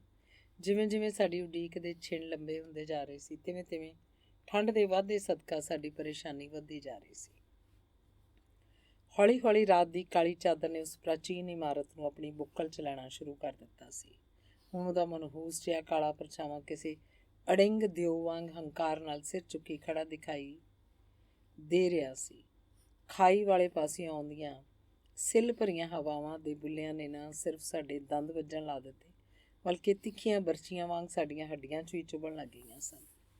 ਉਦੋਂ ਹੀ ਸਾਨੂੰ ਉਸ ਇਮਾਰਤ ਦੇ ਮੁੱਖ ਦਰਵਾਜ਼ੇ ਉੱਤੇ ਇੱਕ ਲੈਂਪ ਜਗਦਾ ਹੋਇਆ ਦਿਖਾਈ ਦਿੱਤਾ। ਉਸ ਤੋਂ ਕੁਝ ਚਿਰ ਬਾਅਦ ਹੀ ਉਸ ਇਮਾਰਤ ਦੇ ਸਟੱਡੀ ਰੂਮ ਦੀ ਖਿੜਕੀ ਦੇ ਪਿੱਛੇ ਵੀ ਰੌਸ਼ਨੀ ਦੀ ਝਿਲਮਿਲਾਹਟ ਜਿਹੀ ਨਜ਼ਰ ਆਉਣ ਲੱਗੀ। ਬਾਕੀ ਸਭ ਕੁਝ ਸਥਿਰ ਤੇ ਹਨੇਰੇ 'ਚ ਡੁੱਬਿਆ ਸੀ। ਆਖਿਰ ਅਸੀਂ ਹੋਰ ਕਦੋਂ ਤੱਕ ਇੰਤਜ਼ਾਰ ਕਰਦੇ ਰਹਾਂਗੇ? ਅਖੀਰ ਪਿੰਡ ਦਾ ਪੁਲਿਸ ਅਫਸਰ ਵਾਈਟ ਮੈਸਨ ਕਿਵੇਂ ਭਰੀ ਆਵਾਜ਼ 'ਚ ਬੋਲਿਆ। ਮੈਨੂੰ ਤਾਂ ਇਹ ਵੀ ਨਹੀਂ ਪਤਾ ਕਿ ਅਸੀਂ ਕਿਸ ਦੀ ਜਾਂ ਫਿਰ ਕਿਸ ਗੱਲ ਦੇ ਵਾਪਰਨ ਦੀ ਉਡੀਕ ਕਰ ਰਹੇ ਹਾਂ। ਮੈਨੂੰ ਤਾਂ ਖੁਦ ਨਹੀਂ ਪਤਾ ਕਿ ਆਖਿਰ ਅਸੀਂ ਕਦੋਂ ਤੱਕ ਉਡੀਕ ਕਰਦੇ ਰਹਾਂਗੇ। ਹੋਮਸ ਨੇ ਕੁਝ ਤਿੱਖੀ ਸੁਰ 'ਚ ਜਵਾਬ ਦਿੱਤਾ। ਜੇ ਅਪਰਾਧੀ ਕੋਲ ਰੇਲ ਦੇ ਟਾਈਮ ਟੇਬਲ ਮੁਤਾਬਕ ਆਪਣੀਆਂ ਗਤੀਵਿਧੀਆਂ ਦਾ ਬਿਊਰਾ ਪਹਿਲਾਂ ਹੀ ਛਾਪ ਕੇ ਵੰਡ ਦੇਣ ਤਾਂ ਸਾਡੇ ਵਰਗੇ ਲੋਕਾਂ ਨੂੰ ਬੜੀ ਆਸਾਨੀ ਹੋ ਜਾਏ। ਇਸ ਤਰ੍ਹਾਂ ਤਾਂ ਅਸੀਂ ਲੋਕ ਇਸੇ ਦੀ ਤਾਂ ਉਡੀਕ ਸੀ ਸਾਨੂੰ। ਜਿਸ ਸਮੇਂ ਉਹ ਇਹ ਗੱਲ ਕਹਿ ਰਿਹਾ ਸੀ ਉਸੇ ਸਮੇਂ ਕਿਸੇ ਨੇ ਖਿੜਕੀ ਵਿੱਚੋਂ ਆਉਂਦੀ ਰੋਸ਼ਨੀ ਦੀ ਚਾਨਣ ਧਾਰ ਸਾਹਵੇਂ ਖਲੋ ਕੇ ਉਹਨੂੰ ਰੋਕ ਦਿੱਤਾ। ਜਿਨ੍ਹਾਂ ਸੰਘਣੀਆਂ ਝਾੜੀਆਂ 'ਚ ਅਸੀਂ ਲੁਕੇ ਹੋਏ ਸਾਂ ਬਿਲਕੁਲ ਉਸ ਖਿੜਕੀ ਦੇ ਸਾਹਮਣੇ ਸਨ ਤੇ ਵਿਚਕਾਰਲਾ ਫਾਸਲਾ 100 ਫੁੱਟ ਨਾਲੋਂ ਵੱਧ ਨਹੀਂ ਸੀ। ਇਸ ਲਈ ਜਦੋਂ ਉਸ ਖਿੜਕੀ ਨੂੰ ਖੋਲ੍ਹਿਆ ਗਿਆ ਤਾਂ ਸਾਨੂੰ ਉਹਦੇ ਕਬਜ਼ਿਆਂ ਦੀ ਹਲਕੀ ਜਿਹੀ ਚਰਮਰਾਹਟ ਵੀ ਸੁਣਾਈ ਦਿੱਤੀ। ਉਹਦੇ ਨਾਲ ਹੀ ਇੱਕ ਆਦਮੀ ਦੇ ਸਿਰ ਤੇ ਮੋਢਿਆਂ ਦਾ ਕਾਲਾ ਤੇ ਧੁੰਦਲਾ ਜਿਹਾ ਪਰਛਾਵਾਂ ਖਿੜਕੀ ਵਿੱਚ ਦਿਖਾਈ ਦਿੱਤਾ ਜਿਹੜਾ ਬਾਹਰ ਹਨੇਰੇ 'ਚ ਦੇਖ ਰਿਹਾ ਸੀ। ਕੁਝ ਚਿਰ ਚੋਰਾਂ ਵਾਂਗ ਸਾਵਧਾਨੀ ਤੇ ਹੁਸ਼ਿਆਰੀ ਨਾਲ ਬਾਹਰ ਦੇਖਦੇ ਰਹਿਣ ਪਿੱਛੋਂ ਜਿਵੇਂ ਉਹਨੇ ਸੰਤੁਸ਼ਟ ਹੋ ਜਾਣਾ ਚਾਹਿਆ ਕਿ ਕੋਈ ਉਹਦੀ ਇਸ ਹਰਕਤ ਨੂੰ ਦੇਖਦਾ ਨਹੀਂ ਰਿਹਾ, ਉਹ ਖਿੜਕੀ ਵਿੱਚੋਂ ਅੱਗੇ ਵੱਲ ਨੂੰ ਝੁਕਿਆ। ਅਗਲੇ ਹੀ ਛਿਣ ਸਾਨੂੰ ਉੱਥੋਂ ਦੇ ਸਨਾਟੇ 'ਚ ਛਪਾਕ ਦੀ ਆਵਾਜ਼ ਸੁਣਾਈ ਦਿੱਤੀ ਜਿਵੇਂ ਪਾਣੀ 'ਚ ਕੁਝ ਡਿੱਗਿਆ ਹੋਏ। ਇੰਜ ਲੱਗ ਰਿਹਾ ਸੀ ਜਿਵੇਂ ਉਹ ਆਦਮੀ ਆਪਣੇ ਹੱਥ 'ਚ ਕੋਈ ਚੀਜ਼ ਫੜੀ ਖਾਈ ਦੇ ਪਾਣੀ ਨੂੰ ਖੰਗਾਲ ਰਿਹਾ ਸੀ, ਜਿਵੇਂ ਕੁਝ ਲੱਭ ਰਿਹਾ ਹੋਵੇ। ਫਿਰ ਉਹਨੇ ਪਾਣੀ 'ਚੋਂ ਕਿਸੇ ਚੀਜ਼ ਨੂੰ ਇਸ ਤਰ੍ਹਾਂ ਖਿੱਚ ਕੇ ਝਟਕੇ ਨਾਲ ਬਾਹਰ ਕੱਢਿਆ ਜਿਵੇਂ ਕੋਈ ਮਛੇਰਾ ਆਪਣੇ ਜਾਲ 'ਚ ਫਸੀ ਕਿਸੇ ਵੱਡੀ ਸਾਰੀ ਮੱਛੀ ਨੂੰ ਖਿੱਚ ਕੇ ਬਾਹਰ ਕੱਢਦਾ। ਉਹ ਕੁਝ ਉਸੇ ਅੰਦਾਜ਼ ਵਿੱਚ ਉਸ ਚੀਜ਼ ਨੂੰ ਆਪਣੇ ਵੱਲ ਖਿੱਚ ਰਿਹਾ ਸੀ। ਬਸ ਹੁਣ ਦਬੋਚ ਲਓ। ਇਸ ਮੌਕੇ ਦੀ ਉਡੀਕ ਸੀ। ਹੋਮਸ ਨੇ ਬਿਜਲੀ ਦੀ ਤੇਜ਼ੀ ਨਾਲ ਭੁੜ ਕੇ ਖੜਾ ਹੋਇਆ ਕਿਹਾ। ਅਸੀਂ ਲੋਕ ਵੀ ਫੌਰਨ ਉੱਠ ਖੜੇ ਹੋਏ ਤੇ ਆਪਣੇ ਆਕੜੇ ਹੋਏ ਅੰਗਾਂ ਕਾਰਨ ਲੜਖੜਾਉਂਦੇ ਹੋਏ ਉਹਦੇ ਪਿੱਛੇ ਨੱਸ ਪਏ। ਉਹ ਤੇਜ਼ੀ ਨਾਲ ਦੌੜਦਾ ਹੋਇਆ ਪੁਲ ਕੋਲ ਪਹੁੰਚ ਗਿਆ ਤੇ ਮੁੱਖ ਦਰਵਾਜ਼ੇ ਨਾਲ ਲਟਕੀ ਰੱਸੀ ਨੂੰ ਖਿੱਚ ਕੇ ਜ਼ੋਰ ਨਾਲ ਘੰਟੀ ਵਜਾਉਣ ਲੱਗਾ। ਦੂਜੇ ਪਾਸੇ ਅਰਗਲਾਂ ਦੇ ਹਟਣ ਦੀ ਆਵਾਜ਼ ਆਈ ਤੇ ਮੁੱਖ ਦਰਵਾਜ਼ਾ ਖੁੱਲ੍ਹ ਗਿਆ। ਹੈਰਾਨ ਪਰੇਸ਼ਾਨ ਜਿਹਾ ਹੋਇਆ ਏਮਜ਼ ਸਾਡੇ ਸਾਹਮਣੇ ਖੜਾ ਸੀ, ਪਰ ਹੋਮਸ ਨੇ ਉਹਨੂੰ ਕੁਝ ਵੀ ਕਹੇ ਬਿਨਾਂ ਉਹਨੂੰ ਇੱਕ ਪਾਸੇ ਹਟਾਇਆ ਤੇ ਅਸੀਂ ਸਾਰੇ ਦੌੜਦੇ ਹੋਏ ਉਸ ਕਮਰੇ 'ਚ ਵੜ ਗਏ ਜਿਸ ਵਿਚਲੇ ਆਦਮੀ ਦੀਆਂ ਗਤੀਵਿਧੀਆਂ ਅਸੀਂ ਬਾਹਰੋਂ ਵੇਖ ਰਹੇ ਸੀ। ਮੇਜ਼ ਉੱਤੇ ਰੱਖਿਆ ਤੇਲ ਦਾ ਲੈਂਪ ਰੌਸ਼ਨੀ ਫੈਲਾ ਰਿਹਾ ਸੀ ਜਿਹੜੀ ਅਸੀਂ ਬਾਹਰ ਦੇਖੀ ਸੀ। ਜਿਵੇਂ ਅਸੀਂ ਅੰਦਰ ਵੜੇ, ਉਹਨੂੰ ਸੇਸਿਲ ਬਾਰਕਰ ਨੇ ਚੁੱਕ ਕੇ ਸਾਡੇ ਵੱਲ ਘੁਮਾਇਆ। ਉਹਦਾ ਚਾਨਣ ਹੁਣ ਉਹਦੀ ਸਖਤ ਤੇ ਕਲੀਨ ਸ਼ੇਵ ਚਿਹਰੇ ਉੱਤੇ ਸਿੱਧਾ ਪੈ ਰਿਹਾ ਸੀ। ਉਸ ਸਮੇਂ ਉਹਦੀਆਂ ਅੱਖਾਂ 'ਚ ਭੈ ਤੇ ਘਬਰਾਹਟ ਦੇ ਪਰਛਾਵੇਂ ਦਿਖਾਈ ਦੇ ਰਹੇ ਸਨ। ਆਖਰ ਇਸ ਹੰਗਾਮੇ ਦਾ ਮਤਲਬ ਕੀ ਹੈ? ਉਹ ਤਿੱਖੀ ਪਰ ਲੜਖੜਾਉਂਦੀ ਆਵਾਜ਼ 'ਚ ਬੋਲਿਆ, ਕੀ ਚਾਹੁੰਦੇ ਹੋ ਤੁਸੀਂ ਲੋਕ? ਹੋਮਸ ਨੇ ਤੇਜ਼ੀ ਨਾਲ ਇੱਧਰ ਉੱਧਰ ਨਜ਼ਰਾਂ ਦੌੜਾਈਆਂ ਤੇ ਫਿਰ ਰੱਸੀਆਂ ਨਾਲ ਬੰਨੇ ਹੋਏ ਇੱਕ ਪਾਣੀ ਨਾਲ ਤਰ ਬੰਡਲ ਵੱਲ ਔੜਿਆ, ਜਿਹੜਾ ਲਿਖਣ ਵਾਲੀ ਮੇਜ਼ ਹੇਠਾਂ ਧੱਕ ਦਿੱਤਾ ਗਿਆ ਸੀ। ਸਾਨੂੰ ਇਸ ਭਾਰੇ ਬੰਡਲ ਦੀ ਤਲਾਸ਼ ਹੈ ਮਿਸਟਰ ਸੇਸਿਲ, ਜਿਹੜਾ ਇੱਕ ਡੰਬਲ ਕਰਕੇ ਭਾਰੀ ਹੈ ਤੇ ਜਿਹਨੂੰ ਤੁਸੀਂ ਹੁਣੇ ਉਸ ਖਾਈ 'ਚੋਂ ਖਿੱਚ ਕੇ ਬਾਹਰ ਕੱਢਿਆ। ਬਾਰਕਰ ਨੇ ਅਤ ਹੈਰਾਨੀ ਨਾਲ ਹੋਮਸ ਵੱਲ ਵੇਖਿਆ ਤੇ ਬੋਲਿਆ, ਪਰ ਤੁਹਾਨੂੰ ਇਸ ਬਾਰੇ ਪਤਾ ਕਿੰਜ ਲੱਗਾ? ਸਿੱਧੀ ਜੀ ਗੱਲ ਹੈ, ਮੈਂ ਹੀ ਇਹਨੂੰ ਉੱਥੇ ਸੁੱਟਿਆ ਸੀ। ਤੁਸੀਂ ਇਹਨੂੰ ਉੱਥੇ ਸੁੱਟਿਆ ਸੀ? ਤੁਸੀਂ? ਸ਼ਾਇਦ ਮੈਨੂੰ ਕਹਿਣਾ ਚਾਹੀਦਾ ਸੀ ਕਿ ਮੈਂ ਇਹਨੂੰ ਉੱਥੋਂ ਕੱਢ ਕੇ ਦੁਬਾਰਾ ਫੇਰ ਉੱਥੇ ਸੁੱਟਿਆ ਸੀ, ਹੋਮਸ ਨੇ ਕਿਹਾ ਤੇ ਫਿਰ ਮੈਕਡੋਨਾਲਡ ਵੱਲ ਭੌਂਕ ਕੇ ਬੋਲਿਆ, ਤੁਹਾਨੂੰ ਯਾਦ ਹੋਏਗਾ ਇੰਸਪੈਕਟਰ ਕਿ ਮੈਂ ਸ਼ੁਰੂ ਵਿੱਚ ਇੱਕ ਡੰਬਲ ਗਾਇਬ ਦੇਖ ਕੇ ਥੋੜ੍ਹਾ ਉਲਝ ਗਿਆ ਸੀ। ਮੈਂ ਤੁਹਾਡਾ ਧਿਆਨ ਇਸ ਵੱਲ ਖਿੱਚਣਾ ਵੀ ਚਾਹਿਆ ਸੀ, ਪਰ ਦੂਜੇ ਕੰਮਾਂ 'ਚ ਰੁੱਝੇ ਹੋਣ ਕਰਕੇ ਤੁਸੀਂ ਇਸ ਵੱਲ ਕੋਈ ਧਿਆਨ ਹੀ ਨਹੀਂ ਦਿੱਤਾ। ਜੇ ਤੁਸੀਂ ਵੀ ਮੇਰੀ ਇਸ ਗੱਲ ਵੱਲ ਧਿਆਨ ਦਿੱਤਾ ਹੁੰਦਾ ਤਾਂ ਮੈਨੂੰ ਯਕੀਨ ਹੈ ਤੁਸੀਂ ਵੀ ਇਹ ਨਤੀਜਾ ਕੱਢਿਆ ਹੁੰਦਾ ਜਿਹੜਾ ਮੈਂ ਕੱਢਿਆ ਸੀ। ਆਖਰ ਹੁਣ ਪਾਣੀ ਨੇੜੇ ਹੋਏ ਤੇ ਕੋਈ ਵਜ਼ਨੀ ਚੀਜ਼ ਗਾਇਬ ਹੋਏ ਤਾਂ ਇਹ ਅੰਦਾਜ਼ਾ ਲਾਉਣਾ ਬਹੁਤ ਮੁਸ਼ਕਿਲ ਨਹੀਂ ਕਿ ਕੋਈ ਚੀਜ਼ ਪਾਣੀ 'ਚ ਡੁਬੋ ਕੇ ਲੁਕਾਈ ਗਈ ਹੈ। ਕਮ ਸੇ ਕਮ ਇਸ ਆਈਡੀਏ ਦੇ ਆਧਾਰ 'ਤੇ ਥੋੜ੍ਹੀ ਕੋਸ਼ਿਸ਼ ਕਰਨ 'ਚ ਕੋਈ ਬੁਰਾਈ ਨਹੀਂ ਸੀ। ਸੋ ਏਮਸ ਦੀ ਮਿਹਰਬਾਨੀ ਨਾਲ ਜਦੋਂ ਮੈਂ ਇਸ ਕਮਰੇ 'ਚ ਪਹੁੰਚ ਗਿਆ ਤਾਂ ਡਾਕਟਰ ਵਟਸਨ ਦੀ ਛਤਰੀ ਦੇ ਮੁੜੇ ਹੋਏ ਹੈਂਡਲ ਦੀ ਮਦਦ ਨਾਲ ਮੈਂ ਇਸ ਬੰਡਲ ਨੂੰ ਇੱਥੋਂ ਬਾਹਰ ਕੱਢ ਕੇ ਇਹਦਾ ਨਿਰੀਖਣ ਕਰਨ 'ਚ ਕਾਮਯਾਬ ਹੋ ਗਿਆ। ਪਰ ਹੁਣ ਮੇਰੇ ਲਈ ਇਹ ਜਾਣਨਾ ਬੜਾ ਜ਼ਰੂਰੀ ਸੀ ਕਿ ਇਹਨੂੰ ਉੱਥੇ ਸੁੱਟਿਆ ਜਾਂ ਲੁਕਾਇਆ ਕਿਹਨੇ। ਇਹ ਕੰਮ ਪੂਰਾ ਹੋਇਆ ਇਸ ਤਰਕੀਬ ਨਾਲ, ਜਿਸ ਵਿੱਚ ਅਸੀਂ ਐਲਾਨ ਕੀਤਾ ਕਿ ਕੱਲ੍ਹ ਸਵੇਰੇ ਖਾਈ ਦਾ ਪਾਣੀ ਰੋਕ ਕੇ ਇਹਨੂੰ ਸੁਕਾ ਦਿੱਤਾ ਜਾਏਗਾ। ਜ਼ਾਹਿਰ ਹੈ ਜਿਹਨੇ ਵੀ ਉਹਨੂੰ ਇੱਥੇ ਲੁਕਾਇਆ ਹੋਏਗਾ ਉਹੀ ਉਹਨੂੰ ਉੱਥੇ ਕੱਢਣ ਦੀ ਕੋਸ਼ਿਸ਼ ਵੀ ਕਰੇਗਾ ਤਾਂ ਕਿ ਉਹ ਬੰਡਲ ਪੁਲਿਸ ਦੇ ਹੱਥ ਨਾ ਲੱਗੇ। ਹੁਣ ਇਸ ਸਮੇਂ ਇੱਥੇ 4 ਗਵਾਹੀਆਂ ਮੌਜੂਦ ਨੇ, ਮਿਸਟਰ ਬਾਰਕਰ, ਜਿਨ੍ਹਾਂ ਨੂੰ ਇਹ ਪਤਾ ਹੈ ਇਹ ਕੋਸ਼ਿਸ਼ ਕਿਹਨੇ ਕੀਤੀ। ਇਸ ਬਾਰੇ ਹੁਣ ਤੁਸੀਂ ਆਪਣੀ ਸਫਾਈ ਪੇਸ਼ ਕਰਨਾ ਚਾਹੁੰਦੇ ਹੋ? ਇਹ ਸਭ ਕਹਿੰਦੇ ਹੋਏ ਸ਼ਰਲਾਕ ਹੋਮਸ ਨੇ ਉਸ ਭਿੱਜੇ ਹੋਏ ਬੰਡਲ ਨੂੰ ਲੈਂਪ ਕੋਲ ਮੇਜ਼ ਉੱਤੇ ਰੱਖ ਕੇ ਉਹਨਾਂ ਰੱਸੀਆਂ ਨੂੰ ਖੋਲ੍ਹਣਾ ਸ਼ੁਰੂ ਕਰ ਦਿੱਤਾ ਜਿਨ੍ਹਾਂ ਨਾਲ ਉਹਨੂੰ ਬੰਨਿਆ ਹੋਇਆ ਸੀ। ਉਹਦੇ ਅੰਦਰੋਂ ਉਹਨੇ ਇੱਕ ਡੰਬਲ ਕੱਢਿਆ ਤੇ ਉਹਦੇ ਦੂਜੇ ਜੋੜੀਦਾਰ ਵੱਲ ਲੁੜਕਾ ਦਿੱਤਾ ਜਿਹੜਾ ਕੋਨੇ 'ਚ ਪਿਆ ਸੀ। ਉਸ ਵਿੱਚੋਂ ਉਹਨੇ ਇੱਕ ਜੋੜਾ ਬੂਟ ਬਾਹਰ ਕੱਢੇ ਤੇ ਸਾਨੂੰ ਦਿਖਾਉਂਦਾ ਬੋਲਿਆ, ਅਮਰੀਕਣੀ ਨੇ। ਫਿਰ ਇੱਕ ਖਤਰਨਾਕ ਕਿਸਮ ਦਾ ਚਾਕੂ ਕੱਢਿਆ ਜਿਹੜਾ ਇੱਕ ਖੋਲ ਵਿੱਚ ਰੱਖਿਆ ਹੋਇਆ ਸੀ। ਸਭ ਤੋਂ ਆਖਰ 'ਚ ਉਹਨੇ ਕੱਪੜਿਆਂ ਦਾ ਇੱਕ ਬੰਡਲ, ਜਿਸ ਵਿੱਚ ਕੱਛਾ ਬਨੈਣ ਕਮੀਜ਼ ਤੇ ਗ੍ਰੇ ਕਲਰ ਦੇ ਸੂਟ ਦੇ ਇਲਾਵਾ ਪੀਲੇ ਰੰਗ ਦਾ ਓਵਰਕੋਟ ਵੀ ਸ਼ਾਮਲ ਸੀ। ਬਾਕੀ ਕੱਪੜੇ ਤਾਂ ਆਮ ਜਿਹੇ ਹੀ ਨੇ, ਹੋਮਸ ਨੇ ਉਹਨਾਂ ਨੂੰ ਦਿਖਾਉਂਦਿਆਂ ਹੋਇਆਂ ਕਿਹਾ, ਪਰ ਇਸ ਓਵਰਕੋਟ ਤੋਂ ਸਾਨੂੰ ਕੁਝ ਵਿਸ਼ੇਸ਼ ਜਾਣਕਾਰੀ ਹਾਸਲ ਹੁੰਦੀ ਹੈ। ਸਭ ਤੋਂ ਪਹਿਲੀ ਗੱਲ ਤਾਂ ਇਹ ਹੈ ਕਿ ਇਹਦੀ ਅੰਦਰਲੀ ਜੇਬ ਇੰਨੀ ਲੰਮੀ ਚੌੜੀ ਤੇ ਡੂੰਘੀ ਹੈ ਕਿ ਇਸ ਵਿੱਚ ਉਸ ਨਾਲ ਕੱਟੀ ਸ਼ਾਟਗਨ ਬੜੇ ਆਰਾਮ ਨਾਲ ਆ ਸਕਦੀ ਹੈ। ਇਹਦੇ ਇਲਾਵਾ ਇਹਦੇ ਅੰਦਰ ਵੱਲ ਦਰਜੀ ਦਾ ਲੇਬਲ ਵੀ ਲੱਗਾ ਹੈ, ਨੀਲ ਆਊਟ, ਫਿਟਲਰ, ਵਮਿਸਾ, USA। ਮੈਂ ਅੱਜ ਦੁਪਹਿਰੇ ਚਰਚ ਦੀ ਲਾਇਬ੍ਰੇਰੀ 'ਚ ਗਿਆ ਸੀ, ਜਿੱਥੋਂ ਮੈਨੂੰ ਇਹ ਗਿਆਨ ਵਧਾਊ ਜਾਣਕਾਰੀ ਹਾਸਲ ਹੋਈ ਕਿ ਵਰਮਿਸਾ ਅਮਰੀਕਾ ਦਾ ਇੱਕ ਚੰਗਾ ਖਾਸਾ ਫਲਦਾ ਫੁੱਲਦਾ ਨਗਰ ਹੈ, ਜਿੱਥੇ ਕੋਇਲੇ ਤੇ ਲੋਹੇ ਦੀਆਂ ਖਦਾਨਾਂ ਕਾਫੀ ਗਿਣਤੀ ਵਿੱਚ ਨੇ। ਮੈਨੂੰ ਯਾਦ ਹੈ ਕਿ ਮਿਸਟਰ ਬਾਰਕਰ ਕਿ ਤੁਸੀਂ ਡਗਲਸ ਦੀ ਪਹਿਲੀ ਪਤਨੀ ਦਾ ਜ਼ਿਕਰ ਕਰਦਿਆਂ ਹੋਇਆਂ ਕੋਇਲੇ ਦੇ ਇਲਾਕੇ ਦੀ ਵੀ ਚਰਚਾ ਕੀਤੀ ਸੀ। ਇਸ ਲਈ ਇਹ ਅੰਦਾਜ਼ਾ ਲਾਉਣਾ ਕੁਝ ਗਲਤ ਨਹੀਂ ਹੋਏਗਾ ਕਿ ਮਰਨ ਵਾਲੇ ਕੋਲ ਜਿਹੜਾ ਕਾਰਡ ਮਿਲਿਆ ਸੀ ਉਸ ਉੱਤੇ 20 ਦੇ 2 ਅੱਖਰ ਲਿਖੇ ਹੋਏ ਸਨ ਤੇ ਉਹਨਾਂ ਦਾ ਸੰਬੰਧ ਵਮਿਸਾ ਵੈਲੀ ਨਾਲ ਹੀ ਹੋਏਗਾ। ਵੈਲੀ ਯਾਨੀ ਘਾਟੀ, ਯਾਨੀ ਦਹਿਸ਼ਤ ਦੀ ਘਾਟੀ, ਜਿਹਦਾ ਨਾਂ ਅਸੀਂ ਇੱਕ ਵਾਰ ਪਹਿਲਾਂ ਵੀ ਸੁਣ ਚੁੱਕੇ ਹਾਂ। ਇਸ ਲਈ ਇਹ ਅੰਦਾਜ਼ਾ ਲਾਉਣਾ ਗਲਤ ਨਹੀਂ ਹੋਏਗਾ ਕਿ ਉਹ ਪ੍ਰਤੀਸ਼ੋਧੀ ਹਥਿਆਰਾ ਉਸੇ ਜਗ੍ਹਾ ਤੋਂ ਆਇਆ ਹੋਏਗਾ। ਹੁਣ ਤੁਸੀਂ ਇਹ ਦੱਸੋ ਕਿ ਤੁਸੀਂ ਇਸ ਤੋਂ ਅੱਗੇ ਇਸ ਬਾਰੇ ਕੀ ਜਾਣਦੇ ਹੋ? ਜਿਸ ਸਮੇਂ ਉਹ ਮਹਾਨ ਜਸੂਸ ਇਹ ਸਪਸ਼ਟੀਕਰਨ ਦੇ ਰਿਹਾ ਸੀ, ਉਸ ਸਮੇਂ ਬਾਰਕਰ ਦਾ ਚਿਹਰਾ ਦੇਖਣ ਲਾਇਕ ਸੀ। ਉਹਦੇ ਚਿਹਰੇ ਉੱਤੇ ਗੁੱਸਾ, ਹੈਰਾਨੀ, ਘਬਰਾਹਟ ਤੇ ਅਵਿਸ਼ਵਾਸ ਦੇ ਭਾਵ ਇੱਕ ਪਿੱਛੋਂ ਇੱਕ ਆ ਜਾ ਰਹੇ ਸਨ। ਫਿਰ ਉਹਨੇ ਆਪਣੇ ਆਪ 'ਤੇ ਕਾਬੂ ਕੀਤਾ, ਵਿਅੰਗ ਭਰੇ ਸੁਰ 'ਚ ਬੋਲਿਆ, ਇੰਝ ਲੱਗਦਾ ਮਿਸਟਰ ਹੋਮਸ ਕਿ ਤੁਸੀਂ ਤਾਂ ਇਸ ਬਾਰੇ ਬੜਾ ਕੁਝ ਜਾਣਦੇ ਹੋ।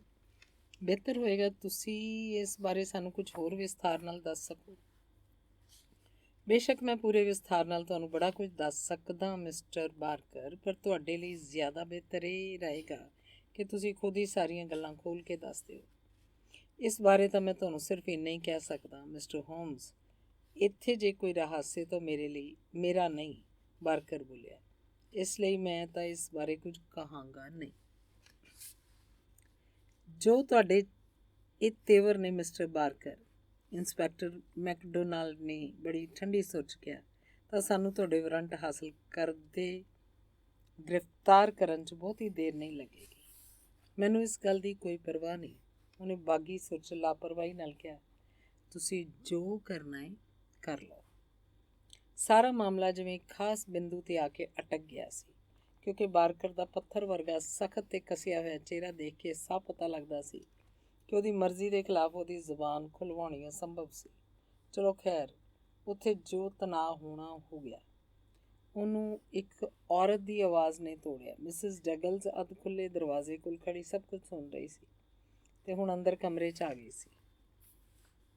ਬੜਾ ਕਰ ਦਿੱਤਾ ਹੈ ਤੁਸੀਂ। ਬਸ ਹੁਣ ਹੋਰ ਨਹੀਂ, ਉਹ ਬੋਲੀ। ਭਵਿੱਖ ਵਿੱਚ ਜੋ ਹੋਣਾ ਹੈ ਸੋ ਹੋਏ, ਪਰ ਤੁਸੀਂ ਜ਼ਰੂਰਤ ਤੋਂ ਵੱਧ ਬੜਾ ਕੁਝ ਕਰ ਚੁੱਕੇ ਹੋ। ਇਸ 'ਚ ਕੋਈ ਸ਼ੱਕ ਨਹੀਂ ਕਿ ਵਾਕਈ ਜ਼ਰੂਰਤ ਤੋਂ ਵੱਧ ਮੇਰਾ ਬੜਾ ਕੁਝ ਕੀਤਾ ਜਾ ਚੁੱਕਾ ਹੈ, ਹੋਮਸ ਨੇ ਗੰਭੀਰ ਆਵਾਜ਼ 'ਚ ਕਿਹਾ। ਮੇਰੀ ਪੂਰੀ ਹਮਦਰਦੀ ਤੁਹਾਡੇ ਨਾਲ ਹੈ ਮੈਡਮ, ਪਰ ਮੈਂ ਫਿਰ ਵੀ ਤੁਹਾਨੂੰ ਇਹ ਜ਼ੋਰ ਦੇ ਕੇ ਕਹਾਂਗਾ ਕਿ ਤੁਸੀਂ ਸਾਡੇ ਨਿਆਂ ਪ੍ਰਬੰਧ ਦੇ ਨਜ਼ਰੀਏ 'ਤੇ ਪੂਰਾ ਭਰੋਸਾ ਰੱਖੋ ਅਤੇ ਸਵੈ ਇੱਛਾ ਨਾਲ ਪੁਲਿਸ ਨੂੰ ਆਪਣੇ ਵਿਸ਼ਵਾਸ ਵਿੱਚ ਲਓ। ਤੁਸੀਂ ਜੋ ਸੁਨੇਹਾ ਮੇਰੇ ਦੋਸਤ ਡਾਕਟਰ ਵਾਟਸਨ ਦੁਆਰਾ ਮੇਰੇ ਤੱਕ ਪਹੁੰਚਾਇਆ ਹੈ, ਉਸ ਉੱਤੇ ਉਸ ਸਮੇਂ ਕੋਈ ਧਿਆਨ ਨਾ ਦੇਣ ਦਾ ਮੈਂ ਦੋਸ਼ੀ ਜ਼ਰੂਰ ਹਾਂ, ਕਿਉਂਕਿ ਉਸ ਸਮੇਂ ਜਿਹੜੇ ਤੱਥ ਮੇਰੇ ਸਾਹਮਣੇ ਸਨ, ਉਹਨਾਂ ਦੇ ਆਧਾਰ 'ਤੇ ਮੈਂ ਇਹੀ ਸਮਝਦਾ ਸੀ ਕਿ ਤੁਸੀਂ ਵੀ ਅਪਰਾਧ ਵਿੱਚ ਜਾਣ-ਬੁੱਝ ਕੇ ਸ਼ਾਮਲ ਹੋ। ਪਰ ਹੁਣ ਮੈਨੂੰ ਪੂਰਾ ਯਕੀਨ ਹੈ ਕਿ ਅਜਿਹਾ ਨਹੀਂ ਹੈ। ਇਹਦੇ ਬਾਵਜੂਦ ਬੜਾ ਕੁਝ ਅਜਿਹਾ ਹੈ ਜਿਹਦਾ ਪੂਰੀ ਤਰ੍ਹਾਂ ਸਪਸ਼ਟੀਕਰਨ ਹੋਣਾ ਅਜੇ ਬਾਕੀ ਹੈ। ਇਸ ਲਈ ਬਿਹਤਰ ਹੋਏਗਾ ਕਿ ਤੁਸੀਂ ਮਿਸਟਰ ਡਗਲਸ ਨੂੰ ਕਹੋ ਕਿ ਉਹ ਆਪਣੀ ਕਹਾਣੀ ਸਾਨੂੰ ਖੁਦ ਸੁਣਾਉਣ। ਹੋਮਸ ਦੇ ਸ਼ਬਦ ਸੁਣਦਿਆਂ ਹੀ ਮਿਸਿਸ ਡਗਲਸ ਦੇ ਗਲੇ ਵਿੱਚੋਂ ਇੱਕ ਹੈਰਾਨੀ ਭਰੀ ਚੀਕ ਨਿਕਲ ਗਈ। ਉਹ ਦੋਵੇਂ ਪੁਲਿਸ ਵਾਲੇ ਤੇ ਮੈਂ ਵੀ ਉਹਦੀ ਵਾਂਗ ਹੀ ਘੱਟ ਹੈਰਾਨ ਤੇ ਦੰਗ ਨਹੀਂ ਸਾਂ ਕਿ ਉਦੋਂ ਹੀ ਸਾਨੂੰ ਇੱਕ ਹੋਰ ਆਦਮੀ ਦੀ ਮੌਜੂਦਗੀ ਦਾ ਅਹਿਸਾਸ ਹੋਇਆ। ਇੰਝ ਲੱਗਦਾ ਸੀ ਜਿਵੇਂ ਉਹ ਅਚਾਨਕ ਹੀ ਕੰਧ ਵਿੱਚੋਂ ਨਿਕਲ ਆਇਆ ਹੋਵੇ। ਉਸ ਪਿੱਛੋਂ ਜਿਸ ਹਨੇਰੇ ਕੋਨੇ 'ਚ ਪ੍ਰਗਟ ਹੋਇਆ ਸੀ, ਉੱਥੋਂ ਅੱਗੇ ਵੱਲ ਵੱਧ ਕੇ ਉਹ ਸਾਡੇ ਵੱਲ ਆ ਗਿਆ। ਮਿਸਿਸ ਡਗਲਸ ਘੁੰਮੀ ਤੇ ਫਿਰ ਅਗਲੇ ਹੀ ਛਿਣ ਉਹ ਆਦਮੀ ਨਾਲ ਲਿਪਟ ਗਈ। ਬਾਰਕਰ ਨੇ ਵੀ ਉਸ ਆਦਮੀ ਦੇ ਅੱਗੇ ਵਧੇ ਹੱਥ ਨੂੰ ਬੜੀ ਗਰਮਜੋਸ਼ੀ ਨਾਲ ਫੜ ਲਿਆ। ਇਹ ਤੁਸੀਂ ਬੜਾ ਚੰਗਾ ਕੀਤਾ ਜੈਕ, ਮਿਸਿਸ ਡਗਲਸ ਨੇ ਕਿਹਾ। ਮੈਂ ਸਮਝਦੀ ਹਾਂ ਕਿ ਇਹੋ ਕਰਨਾ ਠੀਕ ਹੈ। ਬਿਲਕੁਲ ਠੀਕ ਹੈ ਮਿਸਿਸ ਡਗਲਸ, ਸ਼ਰਲਾਕ ਹੋਮਸ ਨੇ ਕਿਹਾ। ਮੈਂ ਸਮਝਦਾ ਕਿ ਇੰਝ ਕਰਕੇ ਤੁਸੀਂ ਲੋਕ ਕਿਸੇ ਨੁਕਸਾਨ 'ਚ ਨਹੀਂ ਰਹੋਗੇ।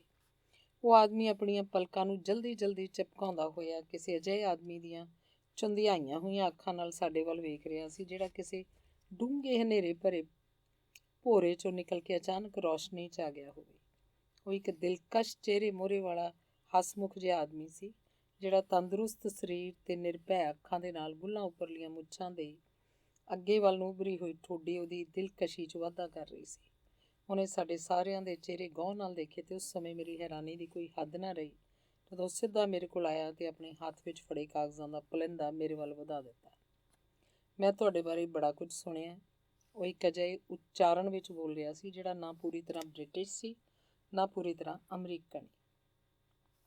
ਉਹ ਇਹਨਾਂ ਦੋਵਾਂ ਦਾ ਮਿਲਿਆ ਜੁਲਿਆ ਰੂਪ ਸੀ, ਪਰ ਉਹਦੀ ਆਵਾਜ਼ ਬੜੀ ਮਨਮੋਹਕ ਸੀ। ਤੁਸੀਂ ਇਹਨਾਂ ਜਸੂਸਾਂ ਦੇ ਇਤਿਹਾਸਕਾਰ ਹੋ। ਫਿਰ ਵੀ ਡਾਕਟਰ ਵਾਟਸਨ, ਮੈਂ ਇਹ ਗੱਲ ਸ਼ਰਤ ਲਾ ਕੇ ਦਾਅਵੇ ਨਾਲ ਕਹਿ ਸਕਦਾ ਕਿ ਅਜਿਹੀ ਵਿਚਿੱਤਰ ਕਹਾਣੀ ਤੁਹਾਡੇ ਹੱਥੋਂ ਪਹਿਲਾਂ ਕਦੀ ਨਹੀਂ ਲਿਖੀ ਗਈ ਹੋਏਗੀ।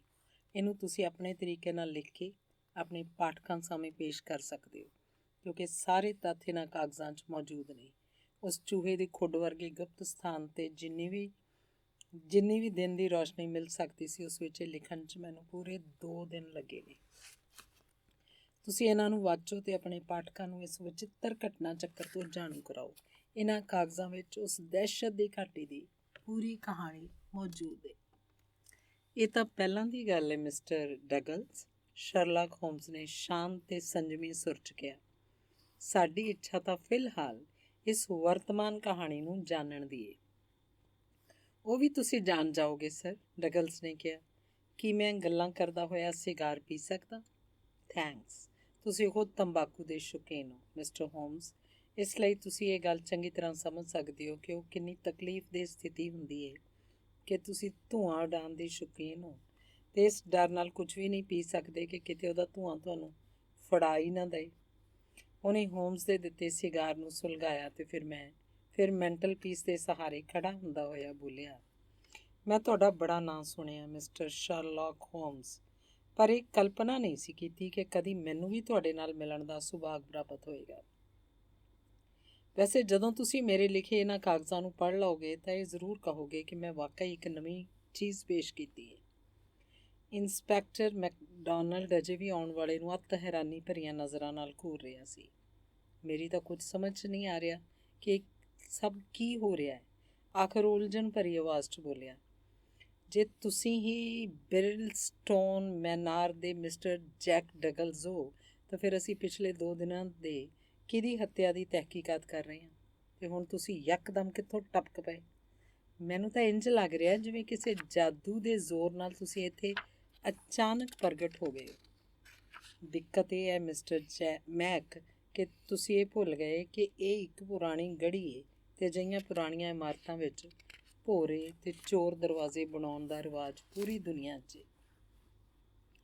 ਤਾਂ ਕਿ ਖਤਰੇ ਸਮੇਂ ਉਹਨਾਂ 'ਚ ਲੁੱਕ ਕੇ ਦੁਸ਼ਮਣ ਤੋਂ ਬਚਿਆ ਜਾ ਸਕੇ।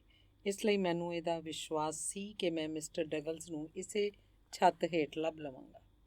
ਤੁਸੀਂ ਕਿੰਨੇ ਸਮੇਂ ਦੀ ਸਾਡੇ ਨਾਲ ਇਹ ਖੇਡ ਰਹੇ ਹੋ ਮਿਸਟਰ ਹੋਮਸ? ਇੰਸਪੈਕਟਰ ਮੈਕਡੋਨਾਲਡ ਨੇ ਨਾਰਾਜ਼ਗੀ ਭਰੀ ਆਵਾਜ਼ 'ਚ ਕਿਹਾ, ਅਤੇ ਜਦੋਂ ਤੁਹਾਨੂੰ ਸਭ ਕੁਝ ਪਤਾ ਹੀ ਸੀ ਤਾਂ ਤੁਸੀਂ ਸਾਨੂੰ ਬੇਕਾਰ ਭੱਜ ਨੱਠ ਕਰਨ ਤੋਂ ਰੋਕਿਆ ਕਿਉਂ ਨਹੀਂ? ਤੁਸੀਂ ਮੈਨੂੰ ਬੇਕਾਰ ਹੀ ਦੋਸ਼ ਦੇ ਰਹੇ ਹੋ ਮਿਸਟਰ ਮੈਕ। ਪਿਛਲੀ ਰਾਤ ਹੀ ਤਾਂ ਇਸ ਕੇਸ ਦਾ ਗੋਰਖ ਧੰਦਾ ਥੋੜ੍ਹਾ ਬਹੁਤ ਮੇਰੀ ਸਮਝ 'ਚ ਆਇਆ ਸੀ ਅਤੇ ਅੱਜ ਸਵੇਰੇ ਹੀ ਮੈਂ ਤੁਹਾਨੂੰ ਅਤੇ ਮਿਸਟਰ ਵਾਈਟ ਮੈਸਨ ਨੂੰ ਛੁੱਟੀ ਮਨਾਉਣ ਲਈ ਕਹਿ ਦਿੱਤਾ ਸੀ। ਕਿਹਾ ਸੀ ਜਾਂ ਨਹੀਂ? ਕੱਲ੍ਹ ਰਾਤ ਜਦੋਂ ਮੈਂ ਖਾਈ ਦੇ ਪਾਣੀ 'ਚੋਂ ਇਹ ਕੱਪੜੇ ਕੱਢ ਕੇ ਦੇਖੇ ਤਾਂ ਮੈਨੂੰ ਉਦੋਂ ਹੀ ਇਸ ਗੱਲ ਦਾ ਅੰਦਾਜ਼ਾ ਹੋ ਗਿਆ ਕਿ ਜਿਹੜੀ ਲਾਸ਼ ਅਸੀਂ ਦੇਖੀ ਸੀ ਉਹ ਮਿਸਟਰ ਡਗਲਜ਼ ਦੀ ਨਹੀਂ ਹੋ ਸਕਦੀ, ਬਲਕਿ ਸਾਈਕਲ ਸਵਾਰ ਦੀ ਹੋਣੀ ਚਾਹੀਦੀ ਹੈ ਜਿਹੜਾ ਟਰਨਬ੍ਰਿਜ ਵੈਲਸ ਵਿੱਚ ਦੇਖਿਆ ਗਿਆ ਸੀ। ਇਹਦੇ ਇਲਾਵਾ ਹੋਰ ਕੋਈ ਸਿੱਟਾ ਕੱਢਣਾ ਸੰਭਵ ਹੀ ਨਹੀਂ ਸੀ। ਇਸ ਲਈ ਮੇਰੇ ਦਿਮਾਗ 'ਚ ਆਇਆ ਅਤੇ ਜਿਹਦੀ ਕਿ ਮੈਨੂੰ ਪੂਰੀ ਸੰਭਾਵਨਾ ਦਿਖਾਈ ਦੇ ਰਹੀ ਸੀ ਕਿ ਸ਼ਾਇਦ ਮਿਸਟਰ ਡਗਲਜ਼ ਆਪਣੀ ਪਤਨੀ ਅਤੇ ਦੋਸਤ ਦੀ ਸਹਾਇਤਾ ਨਾਲ ਇਸੇ ਇਮਾਰਤ ਵਿੱਚ ਕਿਤੇ ਲੁਕੇ ਹੋਏ ਨੇ ਅਤੇ ਉਸ ਸਮੇਂ ਦਾ ਇੰਤਜ਼ਾਰ ਕਰ ਰਹੇ ਨੇ ਜਦੋਂ ਇਹ ਮਾਮਲਾ ਥੋੜ੍ਹਾ ਠੰਡਾ ਪੈ ਜਾਏ ਤਾਂ ਇੱਥੋਂ ਨਿਕਲ ਕੇ ਕਿਤੇ ਦੂਰ ਚਲੇ ਜਾ। ਤੁਸੀਂ ਬਿਲਕੁਲ ਸਹੀ ਅੰਦਾਜ਼ਾ ਲਾਇਆ ਮਿਸਟਰ ਹੋਮਸ, ਡਗਲਜ਼ ਨੇ ਸਹਿਮਤੀ 'ਚ ਸਿਰ ਹਿਲਾਉਂਦਿਆਂ ਹੋਇਆਂ ਕਿਹਾ। ਮੈਂ ਸਮਝਦਾ ਸੀ ਕਿ ਤੁਹਾਡੇ ਬ੍ਰਿਟਿਸ਼ ਕਾਨੂੰਨ ਨੂੰ ਧੋਖਾ ਦੇਣ 'ਚ ਸਫਲ ਹੋ ਜਾਵਾਂਗਾ, ਕਿਉਂਕਿ ਮੈਂ ਨਹੀਂ ਜਾਣਦਾ ਕਿ ਕਾਨੂੰਨ ਮੇਰੇ ਨਾਲ ਕੀ ਸਲੂਕ ਕਰੇਗਾ। ਬਾਕੀ ਮੈਂ ਤੁਹਾਨੂੰ ਇੰਨਾ ਜ਼ਰੂਰ ਦੱਸ ਦੇਣਾ ਚਾਹੁੰਦਾ ਕਿ ਮੈਂ ਅਜਿਹਾ ਕੋਈ ਕੰਮ ਨਹੀਂ ਕੀਤਾ ਜਿਸ ਨਾਲ ਮੈਨੂੰ ਸ਼ਰਮਿੰਦਾ ਹੋਣਾ ਪਏ। ਤੁਸੀਂ ਲੋਕ ਜਦੋਂ ਮੇਰੀ ਕਹਾਣੀ ਸੁਣੋਗੇ ਤਾਂ ਤੁਹਾਨੂੰ ਵੀ ਇਹਦਾ ਅਹਿਸਾਸ ਹੋ ਜਾਏਗਾ। ਮੈਂ ਬਿਲਕੁਲ ਸ਼ੁਰੂ ਤੋਂ ਸੁਣਾਉਣਾ ਸ਼ੁਰੂ ਨਹੀਂ ਕਰਾਂਗਾ, ਉਸ ਸਭ ਦਾ ਮੈਂ ਉਹਨਾਂ ਵਿੱਚ ਲਿਖ ਦਿੱਤਾ ਹੈ। ਉਹਨੇ ਮੇਰੇ ਹੱਥ ਵਿੱਚ ਮੌਜੂਦ ਕਾਗਜ਼ਾਂ ਦੇ ਪਲੰਦੇ ਵੱਲ ਇਸ਼ਾਰਾ ਕਰਦਿਆਂ ਕਿਹਾ, ਅਤੇ ਇੱਕ ਐਸਾ ਵਿਚਿੱਤਰ ਅਤੇ ਅਦਭੁਤ ਕਿੱਸਾ ਹੈ, ਇਹਦਾ ਪਤਾ ਤਾਂ ਤੁਹਾਨੂੰ ਇਹਨੂੰ ਪੜ੍ਹਨ ਪਿੱਛੋਂ ਹੀ ਲੱਗੇਗਾ। ਪਰ ਇਸ ਸਾਰੇ ਘਟਨਾ ਚੱਕਰ ਦਾ ਨਤੀਜਾ ਇਹ ਨਿਕਲਿਆ ਕਿ ਕੁਝ ਲੋਕ ਮੇਰੇ ਨਾਲ ਇੰਨੀ ਜ਼ਬਰਦਸਤ ਨਫ਼ਰਤ ਕਰਨ ਲੱਗੇ ਕਿ ਮੇਰਾ ਪਤਾ ਲਾ ਕੇ ਮੈਨੂੰ ਮੌਤ ਦੇ ਘਾਟ ਉਤਾਰਨ ਲਈ ਕੁਝ ਵੀ ਕਰ ਸਕਦੇ ਸਨ। ਜਦੋਂ ਤੱਕ ਮੇਰੇ ਸਾਹਾਂ 'ਚ ਸਾਹ ਨੇ ਅਤੇ ਮੈਂ ਜਿਉਂਦਾ, ਉਦੋਂ ਤੱਕ ਦੁਨੀਆ ਦੇ ਕਿਸੇ ਵੀ ਕੋਨੇ 'ਚ ਮੈਂ ਸੁਰੱਖਿਅਤ ਨਹੀਂ ਰਹਿ ਸਕਦਾ। ਉਹਨਾਂ ਮੇਰੇ ਸ਼ਿਕਾਗੋ ਤੋਂ ਲੈ ਕੇ ਕੈਲੀਫੋਰਨੀਆ ਤੱਕ ਪਿੱਛਾ ਕੀਤਾ ਅਤੇ ਮੈਂ ਅਮਰੀਕਾ ਛੱਡਣ ਲਈ ਮਜਬੂਰ ਹੋ ਗਿਆ। ਇੰਗਲੈਂਡ ਪਹੁੰਚਣ ਪਿੱਛੋਂ ਜਦੋਂ ਮੇਰੀ ਸ਼ਾਦੀ ਹੋ ਗਈ ਅਤੇ ਮੈਂ ਇਸ ਸ਼ਾਂਤ ਅਤੇ ਇਕਾਂਤ ਜਗ੍ਹਾ 'ਤੇ ਆ ਕੇ ਵਸ ਗਿਆ ਤਾਂ ਮੈਨੂੰ ਇੰਝ ਲੱਗਿਆ ਕਿ ਹੁਣ ਮੇਰੀ ਜ਼ਿੰਦਗੀ ਦੇ ਆਖਰੀ ਵਰ੍ਹੇ ਇੱਥੇ ਸੁੱਖ ਸ਼ਾਂਤੀ ਨਾਲ ਬੀਤ ਜਾਣਗੇ। ਮੈਂ ਆਪਣੀ ਪਤਨੀ ਨੂੰ ਇਸ ਮੁਸੀਬਤ ਬਾਰੇ ਕਦੀ ਕੁਝ ਨਹੀਂ ਦੱਸਿਆ। ਆਖਰ ਇਹਨੂੰ ਬੇਮਤਲਬ ਪਰੇਸ਼ਾਨ ਕਰਨ ਦਾ ਮਤਲਬ ਹੀ ਕੀ ਸੀ? ਇਹਦਾ ਦਿਨ ਦਾ ਚੈਨ ਅਤੇ ਰਾਤਾਂ ਦੀ ਨੀਂਦ ਗਾਇਬ ਹੋ ਜਾਂਦੀ ਅਤੇ ਇਹਨੂੰ ਹਰ ਸਮੇਂ ਆਪਣੇ ਆਸ-ਪਾਸ ਖਤਰਾ ਮੰਡਰਾਉਂਦਾ ਨਜ਼ਰ ਆਉਣ ਲੱਗਦਾ। ਫਿਰ ਵੀ ਮੇਰਾ ਖਿਆਲ ਇਹਨੂੰ ਥੋੜ੍ਹੀ ਮੋਟੀ ਸੁੰਦਕਤਾ ਲੱਗ ਹੀ ਗਈ ਸੀ। ਉਹਦਾ ਕਾਰਨ ਸ਼ਾਇਦ ਇਹ ਹੈ ਕਿ ਕਦੇ ਕਦਾਰ ਅਣਜਾਣੇ ਮੇਰੇ ਮੂੰਹੋਂ ਇੱਕ ਅੱਧੀ ਗੱਲ ਨਿਕਲ ਗਈ ਹੋਏਗੀ, ਪਰ ਮੈਂ ਤੁਹਾਨੂੰ ਲੋਕਾਂ ਨੂੰ ਇਹ ਯਕੀਨ ਦਿਵਾ ਦੇਣਾ ਚਾਹੁੰਦਾ ਕਿ ਕੱਲ੍ਹ ਤੱਕ, ਯਾਨੀ ਜਦੋਂ ਉਹ ਤੁਹਾਨੂੰ ਲੋਕਾਂ ਨੂੰ ਮਿਲੀ ਸੀ, ਉਸ ਤੋਂ ਪਹਿਲਾਂ ਤੱਕ ਉਹਨੂੰ ਇਸ ਬਾਰੇ ਕੁਝ ਨਹੀਂ ਪਤਾ ਸੀ ਅਤੇ ਨਾ ਹੀ ਬਰਕਰ ਨੂੰ ਇਸ ਮਾਮਲੇ ਦੀ ਕੋਈ ਜਾਣਕਾਰੀ ਸੀ, ਕਿਉਂਕਿ ਜਿਸ ਰਾਤ ਦੁਰਘਟਨਾ ਹੋਈ ਉਸ ਸਮੇਂ ਤਾਂ ਵਕਤ ਹੀ ਇੰਨਾ ਘੱਟ ਸੀ ਕਿ ਕੁਝ ਦੱਸਿਆ ਹੀ ਨਹੀਂ ਸੀ ਜਾ ਸਕਦਾ। ਪਰ ਇਸ ਵੇਲੇ ਇਹ ਬੇਸ਼ੱਕ ਬੜਾ ਕੁਝ ਜਾਣਦੀ ਹੈ। ਹੋ ਸਕਦਾ ਹੈ ਜੇ ਮੈਂ ਪਹਿਲਾਂ ਹੀ ਸਭ ਕੁਝ ਦੱਸ ਦਿੱਤਾ ਹੁੰਦਾ ਤਾਂ ਜ਼ਿਆਦਾ ਬਿਹਤਰ ਹੁੰਦਾ। ਪਰ ਇਹ ਇੱਕ ਅਜਿਹਾ ਸਵਾਲ ਹੈ ਮਾਈ ਡੀਅਰ, ਜਿਹਦਾ ਸਹੀ ਜਵਾਬ ਨਹੀਂ ਦਿੱਤਾ ਜਾ ਸਕਦਾ। ਉਹਨੇ ਇੱਕ ਛਿਨ ਲਈ ਆਪਣੀ ਪਤਨੀ ਦਾ ਹੱਥ ਆਪਣੇ ਹੱਥ 'ਚ ਲੈ ਕੇ ਪੋਲਾ ਜਿਹਾ ਥਾਪੜਿਆ ਤੇ ਕਿਹਾ, ਇਸ ਲਈ ਮੈਂ ਉਹੀ ਕੁਝ ਕੀਤਾ ਜੋ ਮੈਂ ਬਿਹਤਰ ਸਮਝਿਆ। ਉਸ ਪਿੱਛੋਂ ਫੇਰ ਸਾਡੇ ਵੱਲ ਭੌਂ ਕੇ ਬੋਲਿਆ, ਖੈਰ ਤਾਂ ਸੱਜਣੋ, ਹੁਣ ਮੈਂ ਤੁਹਾਨੂੰ ਅਸਲੀ ਮਾਮਲੇ ਬਾਰੇ ਦੱਸ ਦਿਆਂ ਕਿ ਇਸ ਘਟਨਾ ਚੱਕਰ ਤੋਂ ਇੱਕ ਦਿਨ ਪਹਿਲਾਂ ਮੈਂ ਟਰਨਬ੍ਰਿਜ ਵੈਲਿਸ ਗਿਆ ਸੀ ਤੇ ਉੱਥੇ ਮੈਨੂੰ ਬਾਜ਼ਾਰ 'ਚ ਇੱਕ ਆਦਮੀ ਦੀ ਝਲਕ ਦਿਖਾਈ ਦਿੱਤੀ। ਮੈਂ ਉਹਨੂੰ ਸਿਰਫ ਇੱਕੋ ਝਲਕ ਦਿਸੀ ਸੀ, ਪਰ ਇਸ ਮਾਮਲੇ 'ਚ ਮੇਰੀ ਨਜ਼ਰ ਬੜੀ ਤੇਜ਼ ਹੈ, ਇਸ ਲਈ ਮੈਨੂੰ ਇਹ ਪਛਾਣਨ 'ਚ ਕੋਈ ਦੇਰ ਨਾ ਲੱਗੀ ਕਿ ਉਹ ਕੌਣ ਹੈ। ਉਹ ਉਹਨਾਂ ਸਾਰੇ ਦੁਸ਼ਮਣਾਂ 'ਚ ਮੇਰਾ ਸਭ ਨਾਲੋਂ ਖਤਰਨਾਕ ਵੈਰੀ ਸੀ, ਜਿਹੜਾ ਇੰਨੇ ਵਰ੍ਹਿਆਂ ਦਾ ਬਿਲਕੁਲ ਇਸ ਤਰ੍ਹਾਂ ਮੇਰੇ ਪਿੱਛੇ ਆ ਪਿਆ ਹੋਇਆ ਸੀ ਜਿਵੇਂ ਭੁੱਖਾ ਬਘਿਆੜ ਆਪਣੇ ਸ਼ਿਕਾਰ ਦੇ ਪਿੱਛੇ ਪਿਆ ਹੁੰਦਾ ਹੈ। ਮੈਂ ਸਮਝ ਗਿਆ ਕਿ ਮੁਸੀਬਤ ਸਿਰ 'ਤੇ ਆ ਪਹੁੰਚੀ, ਸੋ ਮੈਂ ਘਰ ਆਇਆ ਅਤੇ ਉਹਦੇ ਮੁਕਾਬਲੇ ਦੀ ਤਿਆਰੀ 'ਚ ਜੁਟ ਗਿਆ। ਮੈਨੂੰ ਪੱਕਾ ਯਕੀਨ ਸੀ ਕਿ ਮੈਂ ਉਸ ਤੋਂ ਇਕੱਲਾ ਪਾਰ ਪਾਉਣ ਵਿੱਚ ਕਾਮਯਾਬ ਹੋ ਜਾਵਾਂਗਾ। ਅਜਿਹੇ ਮੌਕਿਆਂ 'ਤੇ ਪਹਿਲਾਂ ਵੀ ਕਈ ਵਾਰੀ ਮੇਰੀ ਕਿਸਮਤ ਅਮਰੀਕਾ ਵਿੱਚ ਮੇਰਾ ਸਾਥ ਦੇ ਚੁੱਕੀ ਸੀ ਅਤੇ ਮੈਨੂੰ ਯਕੀਨ ਸੀ ਕਿ ਉਹ ਹੁਣ ਵੀ ਮੇਰੇ ਨਾਲ ਹੈ। ਉਸ ਦਿਨ ਮੈਂ ਪੂਰੀ ਤਰ੍ਹਾਂ ਸਾਵਧਾਨ ਅਤੇ ਚੁਕੰਨਾ ਸਾਂ ਅਤੇ ਇਸ ਲਈ ਪਾਕ ਵਿੱਚ ਵੀ ਨਹੀਂ ਗਿਆ ਅਤੇ ਇਹ ਚੰਗਾ ਵੀ ਹੋਇਆ, ਵਰਨਾ ਮੇਰੇ ਕੁਝ ਕਰਨ ਤੋਂ ਪਹਿਲਾਂ ਹੀ ਉਹਨੇ ਮੈਨੂੰ ਆਪਣੀ ਉਸ ਸ਼ਾਟਗਨ ਨਾਲ ਉਡਾ ਦਿੱਤਾ ਹੁੰਦਾ। ਜਦੋਂ ਸ਼ਾਮ ਨੂੰ ਪੁਲ ਚੁੱਕ ਦਿੱਤਾ ਗਿਆ ਤਾਂ ਸੁੱਖ ਦਾ ਸਾਹ ਲਿਆ, ਸਾਰੇ ਮਾਮਲੇ ਨੂੰ ਆਪਣੇ ਦਿਮਾਗ 'ਚੋਂ ਬਾਹਰ ਕੱਢ ਦਿੱਤਾ। ਮੈਂ ਸੁਪਨੇ 'ਚ ਵੀ ਨਹੀਂ ਸੋਚ ਸਕਦਾ ਸੀ ਕਿ ਮੇਰੇ ਘਰ 'ਚ ਵੜ ਕੇ ਮੇਰੀ ਉਡੀਕ ਕਰ ਰਿਹਾ ਹੋਵੇਗਾ। ਖੈਰ, ਜਦੋਂ ਮੈਂ ਆਪਣੀ ਰੋਜ਼ ਦੀ ਆਦਤ ਮੁਤਾਬਕ ਆਪਣੇ ਡਰੈਸਿੰਗ ਗਾਊਨ 'ਚ ਘਰ ਨੂੰ ਚੈੱਕ ਕਰਨ ਲਈ ਚੱਕਰ ਲਾਉਂਦਾ ਹੋਇਆ ਆਪਣੀ ਸਟੱਡੀ ਰੂਮ 'ਚ ਪਹੁੰਚਿਆ ਤਾਂ ਕਮਰੇ 'ਚ ਪੈਰ ਰੱਖਦੇ ਮੈਨੂੰ ਖਤਰੇ ਦੀ ਬੂ ਮਿਲੀ। ਮੈਂ ਸਮਝਦਾ ਕਿ ਜਦੋਂ ਕੋਈ ਆਦਮੀ ਆਪਣੀ ਜ਼ਿੰਦਗੀ 'ਚ ਖਤਰਿਆਂ 'ਚੋਂ ਲੰਘਦਾ ਹੈ ਅਤੇ ਮੈਂ ਤਾਂ ਬਹੁਤ ਸਾਰੇ ਲੋਕਾਂ ਨਾਲੋਂ ਵੱਧ ਖਤਰਿਆਂ ਅਤੇ ਜ਼ੋਖਮਾਂ ਭਰੀ ਜ਼ਿੰਦਗੀ ਜਿਉਣੀ ਹੈ, ਤਾਂ ਉਹਦੀ ਇੱਕ 6ਵੀਂ ਇੰਦਰੀ ਵਿਕਸਿਤ ਹੋ ਜਾਂਦੀ ਹੈ, ਜਿਹੜੀ ਖਤਰੇ ਦਾ ਅਗਾਊਂ ਅਹਿਸਾਸ ਕਰਵਾ ਕੇ ਸੁਚੇਤ ਕਰ ਦਿੰਦੀ ਹੈ। ਅਜਿਹਾ ਹੀ ਕੁਝ ਮੇਰੇ ਨਾਲ ਵੀ ਹੋਇਆ। ਕਿਉਂ ਅਤੇ ਕਿਵੇਂ ਹੋਇਆ, ਇਹਦਾ ਮੈਂ ਕੋਈ ਸਹੀ ਨਿਤਾਰਾ ਵੀ ਨਹੀਂ ਕਰ ਸਕਦਾ, ਪਰ ਅਗਲੇ ਹੀ ਛਿਣ ਮੈਨੂੰ ਖਿੜਕੀ ਦੇ ਨਾਲ ਵਾਲੇ ਪਰਦੇ ਪਿੱਛੇ ਕਿਸੇ ਦੇ ਬੂਟਾਂ ਦੀ ਝਲਕ ਦਿਖਾਈ ਦਿੱਤੀ। ਉਸ ਸਮੇਂ ਮੇਰੇ ਹੱਥ 'ਚ ਸਿਰਫ ਮੋਮਬੱਤੀ ਸੀ, ਪਰ ਬਾਹਰ ਵਾਲੇ ਹਾਲ ਵਿੱਚ ਬਲ ਰਹੇ ਲੈਂਪ ਦੀ ਰੋਸ਼ਨੀ ਖੁੱਲ੍ਹੇ ਦਰਵਾਜ਼ੇ ਰਾਹੀਂ ਅੰਦਰ ਆ ਰਹੀ ਸੀ, ਜਿਸ ਕਰਕੇ ਕਾਫੀ ਚਾਨਣ ਸੀ। ਮੈਂ ਫੁਰਤੀ ਨਾਲ ਮੋਮਬੱਤੀ ਮੇਜ਼ 'ਤੇ ਰੱਖ ਦਿੱਤੀ ਅਤੇ ਝੱਟ ਹਥੌੜੇ ਵੱਲ ਉਹ ਲਿਆ ਜਿਹੜਾ ਮੈਂ ਮੈਂਟਲ ਪੀਸ 'ਤੇ ਹੀ ਛੱਡ ਗਿਆ ਸੀ। ਐਨ ਉਸੇ ਛਿਣ ਉਹ ਵੀ ਮੇਰੇ ਵੱਲ ਉਹ ਲਿਆ। ਮੈਨੂੰ ਇੱਕ ਚਾਕੂ ਦੀ ਲਿਸ਼ਕ ਦਿਖਾਈ ਦਿੱਤੀ ਅਤੇ ਮੈਂ ਉਸ ਉੱਤੇ ਹਥੌੜੇ ਨਾਲ ਵਾਰ ਕੀਤਾ।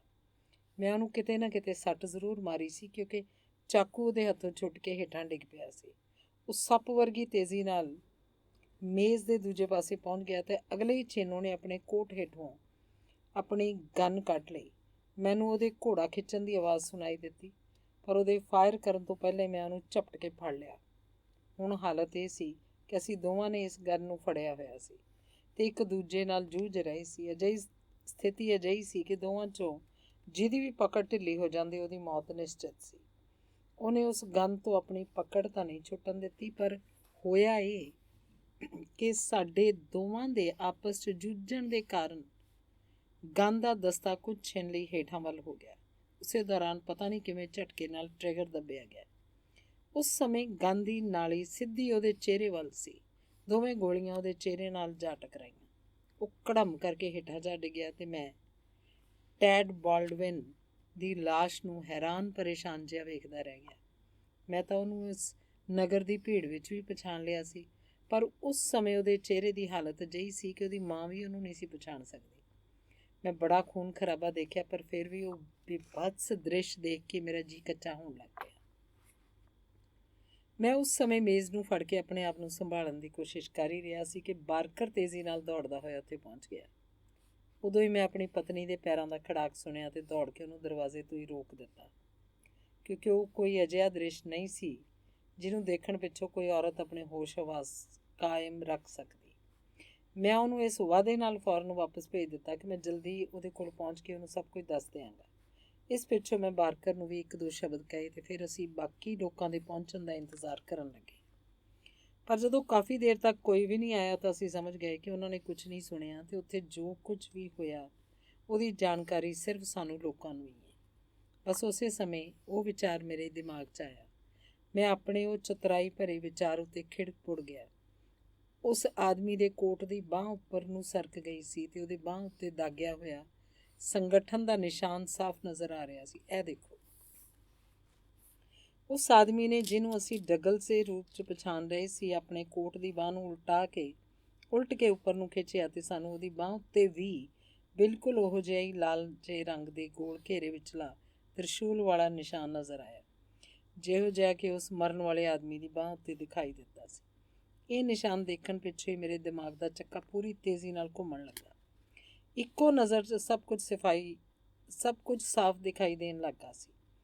ਉਹਦਾ ਕੱਦ ਕਾਠ, ਵਾਲ ਵਗੈਰਾ ਬਿਲਕੁਲ ਮੇਰੇ ਵਰਗੇ ਹੀ ਸਨ ਅਤੇ ਜਿਵੇਂ ਕਿ ਮੈਂ ਪਹਿਲਾਂ ਹੀ ਦੱਸ ਚੁੱਕਿਆ ਸੀ ਕਿ ਉਹ ਵਿਚਾਰੇ ਦੇ ਚਿਹਰੇ ਦੀ ਤਾਂ ਅਜਿਹੀ ਹਾਲਤ ਸੀ ਕਿ ਖੁਦ ਉਹਦੀ ਮਾਂ ਵੀ ਉਹਨੂੰ ਨਹੀਂ ਪਛਾਣ ਸਕਦੀ ਸੀ। ਕਿਸੇ ਹੋਰ ਦੀ ਤਾਂ ਗੱਲ ਹੀ ਕੀ ਸੀ। 15 ਮਿੰਟ ਦੇ ਅੰਦਰ ਅੰਦਰ ਅਸੀਂ ਉਹਦੇ ਕੱਪੜੇ ਲਾਏ ਅਤੇ ਬਾਰਕਰ ਅਤੇ ਮੈਂ ਉਹਨੂੰ ਮੇਰਾ ਡਰੈਸਿੰਗ ਗਾਊਨ ਪਾ ਦਿੱਤਾ ਅਤੇ ਉਸ ਹਾਲਤ ਵਿੱਚ ਪਿਆ ਰਿਹਾ ਜਿਵੇਂ ਤੁਸੀਂ ਲੋਕਾਂ ਸਾਨੂੰ ਉਹਨੂੰ ਬਾਅਦ 'ਚ ਦੇਖਿਆ ਸੀ। ਅਸੀਂ ਉਹਦੀਆਂ ਚੀਜ਼ਾਂ ਦਾ ਇੱਕ ਬੰਡਲ ਬਣਾਇਆ ਅਤੇ ਨੇੜੇ ਮੈਨੂੰ ਵਜ਼ਨੀ ਚੀਜ਼ ਦੇ ਰੂਪ 'ਚ ਲੋਹੇ ਦੇ ਡੰਬਲ ਹੀ ਨਜ਼ਰ ਆਏ ਅਤੇ ਅਸੀਂ ਉਹਨਾਂ 'ਚੋਂ ਇੱਕ ਨੂੰ ਉਸ ਬੰਡਲ 'ਚ ਬੰਨ੍ਹ ਕੇ ਖਿੜਕੀ 'ਚੋਂ ਬਾਹਰ ਖਾਈ ਅਤੇ ਪਾਣੀ 'ਚ ਸੁੱਟ ਦਿੱਤਾ। ਜਿਹੜਾ ਕਾਰਡ ਉਹ ਮੇਰੀ ਲਾਸ਼ ਉੱਪਰ ਸੁੱਟਣ ਲਈ ਨਾਲ ਲਿਆਇਆ ਸੀ, ਹੁਣ ਉਹਦੇ ਆਪਣੀ ਲਾਸ਼ ਦੇ ਕੋਲ ਪਿਆ ਸੀ। ਮੇਰੀਆਂ ਅੰਗੂਠੀਆਂ ਉਹਦੀਆਂ ਉਂਗਲਾਂ 'ਚ ਪਾ ਦਿੱਤੀਆਂ ਗਈਆਂ, ਪਰ ਜਦੋਂ ਗੱਲ ਮੇਰੀ ਵੈਡਿੰਗ ਰਿੰਗ ਦੀ ਆਈ ਤਾਂ ਤੁਸੀਂ ਖੁਦ ਦੇਖ ਸਕਦੇ ਹੋ ਕਿ ਮੈਂ ਉਸ ਲਕਸ਼ਮਣ ਰੇਖਾ ਨੂੰ ਪਾਰ ਨਹੀਂ ਕੀਤਾ। ਉਹਨੇ ਆਪਣਾ ਨਰੋਆ ਹੱਥ ਦਿਖਾਉਂਦਿਆਂ ਕਿਹਾ, ਵੈਸੇ ਵੀ ਇਹ ਇਸ ਉਂਗਲ ਵਿੱਚ ਹੁਣ ਇਸ ਤਰ੍ਹਾਂ ਫਸ ਚੁੱਕੀ ਹੈ ਕਿ ਇਹਨੂੰ ਰੇਤੀ ਨਾਲ ਕੱਟ ਕੇ ਹੀ ਲਾਇਆ ਜਾ ਸਕਦਾ। ਇਸ ਲਈ ਇਹ ਕਹਿਣਾ ਮੁਸ਼ਕਿਲ ਹੈ ਕਿ ਜੇ ਇੱਕ ਆਸਾਨੀ ਨਾਲ ਲੱਥ ਸਕਦੀ ਤਾਂ ਮੈਂ ਇਹਨੂੰ ਆਪਣੇ ਨਾਲੋਂ ਜੁਦਾ ਕਰਦਾ ਜਾਣਾ। ਬਿਹਤਰ ਹੋਏਗਾ ਕਿ ਇਸ ਗੱਲ ਨੂੰ ਇੱਥੇ ਛੱਡਤਾ ਜਾਏ। ਉਸ ਪਿੱਛੋਂ ਮੈਂ ਜ਼ਰਾ ਜਿੰਨਾ ਪਲਾਸਟਰ ਲਿਆ ਅਤੇ ਉਸ ਆਦਮੀ ਦੇ ਬਚੇ ਖੁਚੇ ਚਿਹਰੇ 'ਤੇ ਉਸ ਜਗ੍ਹਾ ਲਾ ਦਿੱਤਾ ਜਿੱਥੇ ਉਸ ਵਕਤ ਮੇਰੇ ਲੱਗਿਆ ਹੋਇਆ। ਮੈਂ ਕਹਾਂਗਾ ਮਿਸਟਰ ਸ਼ਰਲਾਕ ਹੋਮਸ ਕਿ ਤੁਸੀਂ ਭਾਵੇਂ ਕਿੰਨੇ ਹੀ ਕਾਬਲ ਅਤੇ ਹੁਸ਼ਿਆਰ ਜਸੂਸ ਹੋ, ਪਰ ਇੱਥੇ ਤੁਸੀਂ ਉੱਕ ਗਏ, ਕਿਉਂਕਿ ਜੇ ਤੁਸੀਂ ਉਸ ਪਲਾਸਟਰ ਨੂੰ ਉੱਥੋਂ ਲਾਹ ਕੇ ਦੇਖਿਆ ਹੁੰਦਾ ਤਾਂ ਤੁਹਾਨੂੰ ਉਹਦੇ ਹੇਠਾਂ ਕੋਈ ਕੱਟ ਨਜ਼ਰ ਨਾ ਆਉਂਦਾ।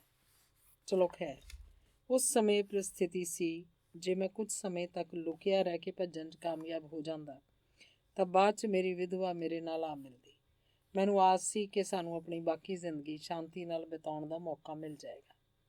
ਜਦੋਂ ਤੱਕ ਮੈਂ ਜਿਉਂਦਾ ਸੀ ਉਦੋਂ ਤੱਕ ਇਹ ਸ਼ੈਤਾਨ ਮੈਨੂੰ ਚੈਨ ਨਾਲ ਜਿਉਣ ਨਾ ਦਿੰਦੇ, ਪਰ ਜਦੋਂ ਅਖਬਾਰਾਂ ਤੋਂ ਉਹਨਾਂ ਨੂੰ ਇਹ ਪਤਾ ਲੱਗਦਾ ਕਿ ਬਾਲਡਵਿਨ ਨੇ ਆਪਣਾ ਸ਼ਿਕਾਰ ਕਰ ਲਿਆ ਤਾਂ ਮੇਰੀਆਂ ਮੁਸੀਬਤਾਂ ਦਾ ਅੰਤ ਹੋ ਜਾਂਦਾ। ਮੇਰੇ ਕੋਲ ਇੰਨਾ ਸਮਾਂ ਨਹੀਂ ਸੀ ਕਿ ਮੈਂ ਆਪਣੀ ਪਤਨੀ ਅਤੇ ਬਾਰਕਰ ਨੂੰ ਇਹ ਸਭ ਸਮਝਾ ਸਕਦਾ।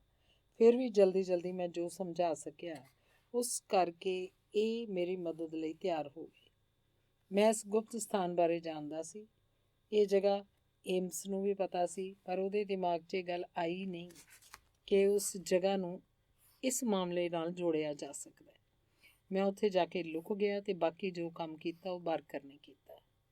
ਮੈਂ ਸਮਝਦਾ ਕਿ ਤੁਸੀਂ ਹੁਣ ਜਾਣਦੇ ਹੋ ਕਿ ਇਹਨੇ ਕੀ ਕੀਤਾ।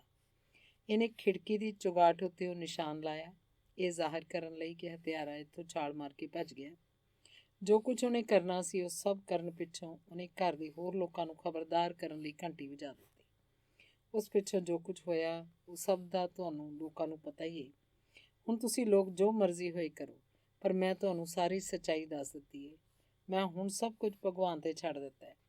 ਮੈਂ ਤੁਹਾਤੋਂ ਬਸ ਇੰਨਾ ਜਾਣਨਾ ਚਾਹੁੰਦਾ ਕਿ ਤੁਹਾਡੇ ਇੰਗਲਿਸ਼ ਕਾਨੂੰਨ ਦੀ ਨਜ਼ਰ ਵਿੱਚ ਮੇਰੀ ਕੀ ਸਥਿਤੀ ਹੈ। ਕੁਝ ਚਿਰ ਲਈ ਉੱਥੇ ਇੱਕ ਗੂੜੀ ਚੁੱਪ ਵਰਤੀ ਰਹੀ। ਇਹਨੂੰ ਸ਼ਰਲਾਕ ਹੋਮਸ ਨੇ ਹੀ ਤੋੜਿਆ। ਮੁੱਖ ਰੂਪ 'ਚ ਸਾਡਾ ਅੰਗਰੇਜ਼ੀ ਕਾਨੂੰਨ ਇੱਕ ਇਨਸਾਫ ਪਸੰਦ ਕਾਨੂੰਨ ਹੈ। ਮੈਂ ਤੁਹਾਨੂੰ ਵਿਸ਼ਵਾਸ ਦਿਵਾਉਣਾ ਮਿਸਟਰ ਡਗਲਸ ਕਿ ਕਾਨੂੰਨ ਵੱਲੋਂ ਤੁਹਾਨੂੰ ਸਿਰਫ ਓਨੀ ਸਜ਼ਾ ਮਿਲੇਗੀ ਜਿੰਨੀ ਕਿ ਵਾਜਬ ਹੈ, ਪਰ ਮੈਂ ਇਹ ਜਾਣਨਾ ਚਾਹੁੰਦਾ ਕਿ ਉਸ ਆਦਮੀ ਨੂੰ ਇਹ ਕਿਵੇਂ ਪਤਾ ਲੱਗਾ ਕਿ ਤੁਹਾਡੇ ਘਰ 'ਚ ਵੜ ਕੇ ਤੁਹਾਡੇ ਉੱਤੇ ਹਮਲਾ ਕਰਨ ਲਈ ਉਹਨੂੰ ਕਿੱਥੇ ਲੁਕਣਾ ਚਾਹੀਦਾ। ਮੈਨੂੰ ਇਸ ਬਾਰੇ ਕੁਝ ਨਹੀਂ ਪਤਾ। ਮੈਂ ਇਸ ਲਈ ਜਾਣਨਾ ਚਾਹੁੰਦਾ ਕਿਉਂਕਿ ਮੈਨੂੰ ਡਰ ਹੈ ਕਿ ਇਹ ਕਿੱਸਾ ਅਜੇ ਖਤਮ ਨਹੀਂ ਹੋਇਆ। ਹੋਮਸ ਨੇ ਗੰਭੀਰ ਤੇ ਚਿੰਤਾ ਭਰੀ ਸੁਰ 'ਚ ਕਿਹਾ, ਮੈਂ ਸਮਝਦਾ ਇੰਗਲਿਸ਼ ਕਾਨੂੰਨ ਤੇ ਤੁਹਾਡੀ ਉਹਨਾਂ ਅਮਰੀਕੀ ਦੁਸ਼ਮਣਾਂ ਨਾਲੋਂ ਵੀ ਵੱਡਾ ਖਤਰਾ ਤੁਹਾਡੇ ਉੱਤੇ ਅਜੇ ਵੀ ਮੰਡਰਾ ਰਿਹਾ। ਬਿਹਤਰ ਹੋਏਗਾ ਤੁਸੀਂ ਆਪਣੀ ਸੁਰੱਖਿਆ ਦਾ ਕੋਈ ਹੋਰ ਵਧੇਰੇ ਪੁਖਤਾ ਪ੍ਰਬੰਧ ਕਰ ਲਓ। ਹੁਣ ਮੈਂ ਆਪਣੇ ਧੀਰਜਵਾਨ ਪਾਠਕਾਂ ਨੂੰ ਬੇਨਤੀ ਕਰਾਂਗਾ ਕਿ ਕੁਝ ਦੇਰ ਲਈ ਉਹ ਮੇਰੇ ਨਾਲ ਸੈਕਸ ਦੇ ਇਸ ਬਿਲਸਟੋਨ ਮੈਨਾਰ ਹਾਊਸ ਤੋਂ ਦੂਰ ਚੱਲਣ। ਇਹੋ ਨਹੀਂ ਬਲਕਿ ਉਸ ਆਦਮੀ ਦੀ ਵਰਤਮਾਨ ਕਹਾਣੀ ਤੋਂ ਵੀ ਦੂਰ ਦੀ ਯਾਤਰਾ ਕਰਨ ਜਿਹੜਾ ਇਸ ਸਮੇਂ ਜੈਕ ਯਾਨੀ ਜੌਨ ਡਗਲਸ ਦੇ ਨਾਂ ਨਾਲ ਜਾਣਿਆ ਜਾਂਦਾ ਹੈ। ਮੈਂ ਚਾਹੁੰਦਾ ਕਿ ਤੁਸੀਂ ਮੇਰੇ ਨਾਲ 20 ਸਾਲ ਪਹਿਲਾਂ ਦੇ ਸਮੇਂ 'ਚ ਕਈ ਹਜ਼ਾਰ ਮੀਲ ਦੂਰ ਪੱਛਮ ਦੀ ਯਾਤਰਾ ਕਰੋ, ਜਿੱਥੇ ਮੈਂ ਆਪਣੀਆਂ ਅੱਖਾਂ ਸਾਹਮਣੇ ਉਸ ਅਦਭੁਤ ਤੇ ਭਿਆਨਕ ਰੂਪ ਨਾਲ ਹੈਰਾਨ ਕਰ ਦੇਣ ਵਾਲੀ ਤੇ ਵਿਲੱਖਣ ਕਹਾਣੀ ਦੇ ਪੰਨੇ ਖੋਲ੍ਹ ਸਕਾਂ, ਜਿਸ ਉੱਤੇ ਤੁਹਾਨੂੰ ਇਹ ਯਕੀਨ ਕਰਨਾ ਮੁਸ਼ਕਿਲ ਹੋ ਜਾਏਗਾ ਕਿ ਕੀ ਇਹ ਸੱਚਮੁੱਚ ਵਾਪਰੀ ਹੈ। ਇਹ ਨਾ ਸੋਚਣਾ ਕਿ ਮੈਂ ਇਹ ਕਹਾਣੀ ਦੇ ਖਤਮ ਹੋਣ ਤੋਂ ਪਹਿਲਾਂ ਹੀ ਦੂਜੀ ਨੂੰ ਵਿਚਕਾਰੋਂ ਸ਼ੁਰੂ ਕਰ ਰਿਹਾ। ਜਿਵੇਂ ਜਿਵੇਂ ਤੁਸੀਂ ਪੜ੍ਹਦੇ ਜਾਓਗੇ ਤੁਹਾਨੂੰ ਅਹਿਸਾਸ ਹੁੰਦਾ ਜਾਏਗਾ ਕਿ ਅਜਿਹੀ ਗੱਲ ਨਹੀਂ। ਜਦੋਂ ਮੈਂ ਉਹਨਾਂ ਪਹਿਲੇ ਵਰ੍ਹਿਆਂ ਦੀਆਂ ਘਟਨਾਵਾਂ ਦਾ ਵਰਣਨ ਕਰ ਚੁੱਕਾਂ ਤਾਂ ਤੁਸੀਂ ਇਸ ਵਰਤਮਾਨ ਕਹਾਣੀ ਨਾਲ ਸੰਬੰਧਿਤ ਅਤੀਤ ਦੇ ਰਹੱਸ ਨੂੰ ਜਾਣ ਜਾਓ। ਤਾਂ ਅਸੀਂ ਇੱਕ ਵਾਰੀ ਫੇਰ ਬੇਕਰ ਸਟਰੀਟ 'ਤੇ ਆਪਣੇ ਉਸੇ ਨਿਵਾਸ 'ਤੇ ਤੁਹਾਨੂੰ ਮਿਲਾਂਗੇ ਜਿੱਥੇ ਪਹਿਲਾਂ ਦੀਆਂ ਬਹੁਤ ਸਾਰੀਆਂ ਹੈਰਾਨ ਕਰ ਦੇਣ ਵਾਲੀਆਂ ਘਟਨਾਵਾਂ ਵਾਂਗ ਇਸ ਕਹਾਣੀ ਦਾ ਅੰਤ ਹੋਏਗਾ। ਧੰਨਵਾਦ।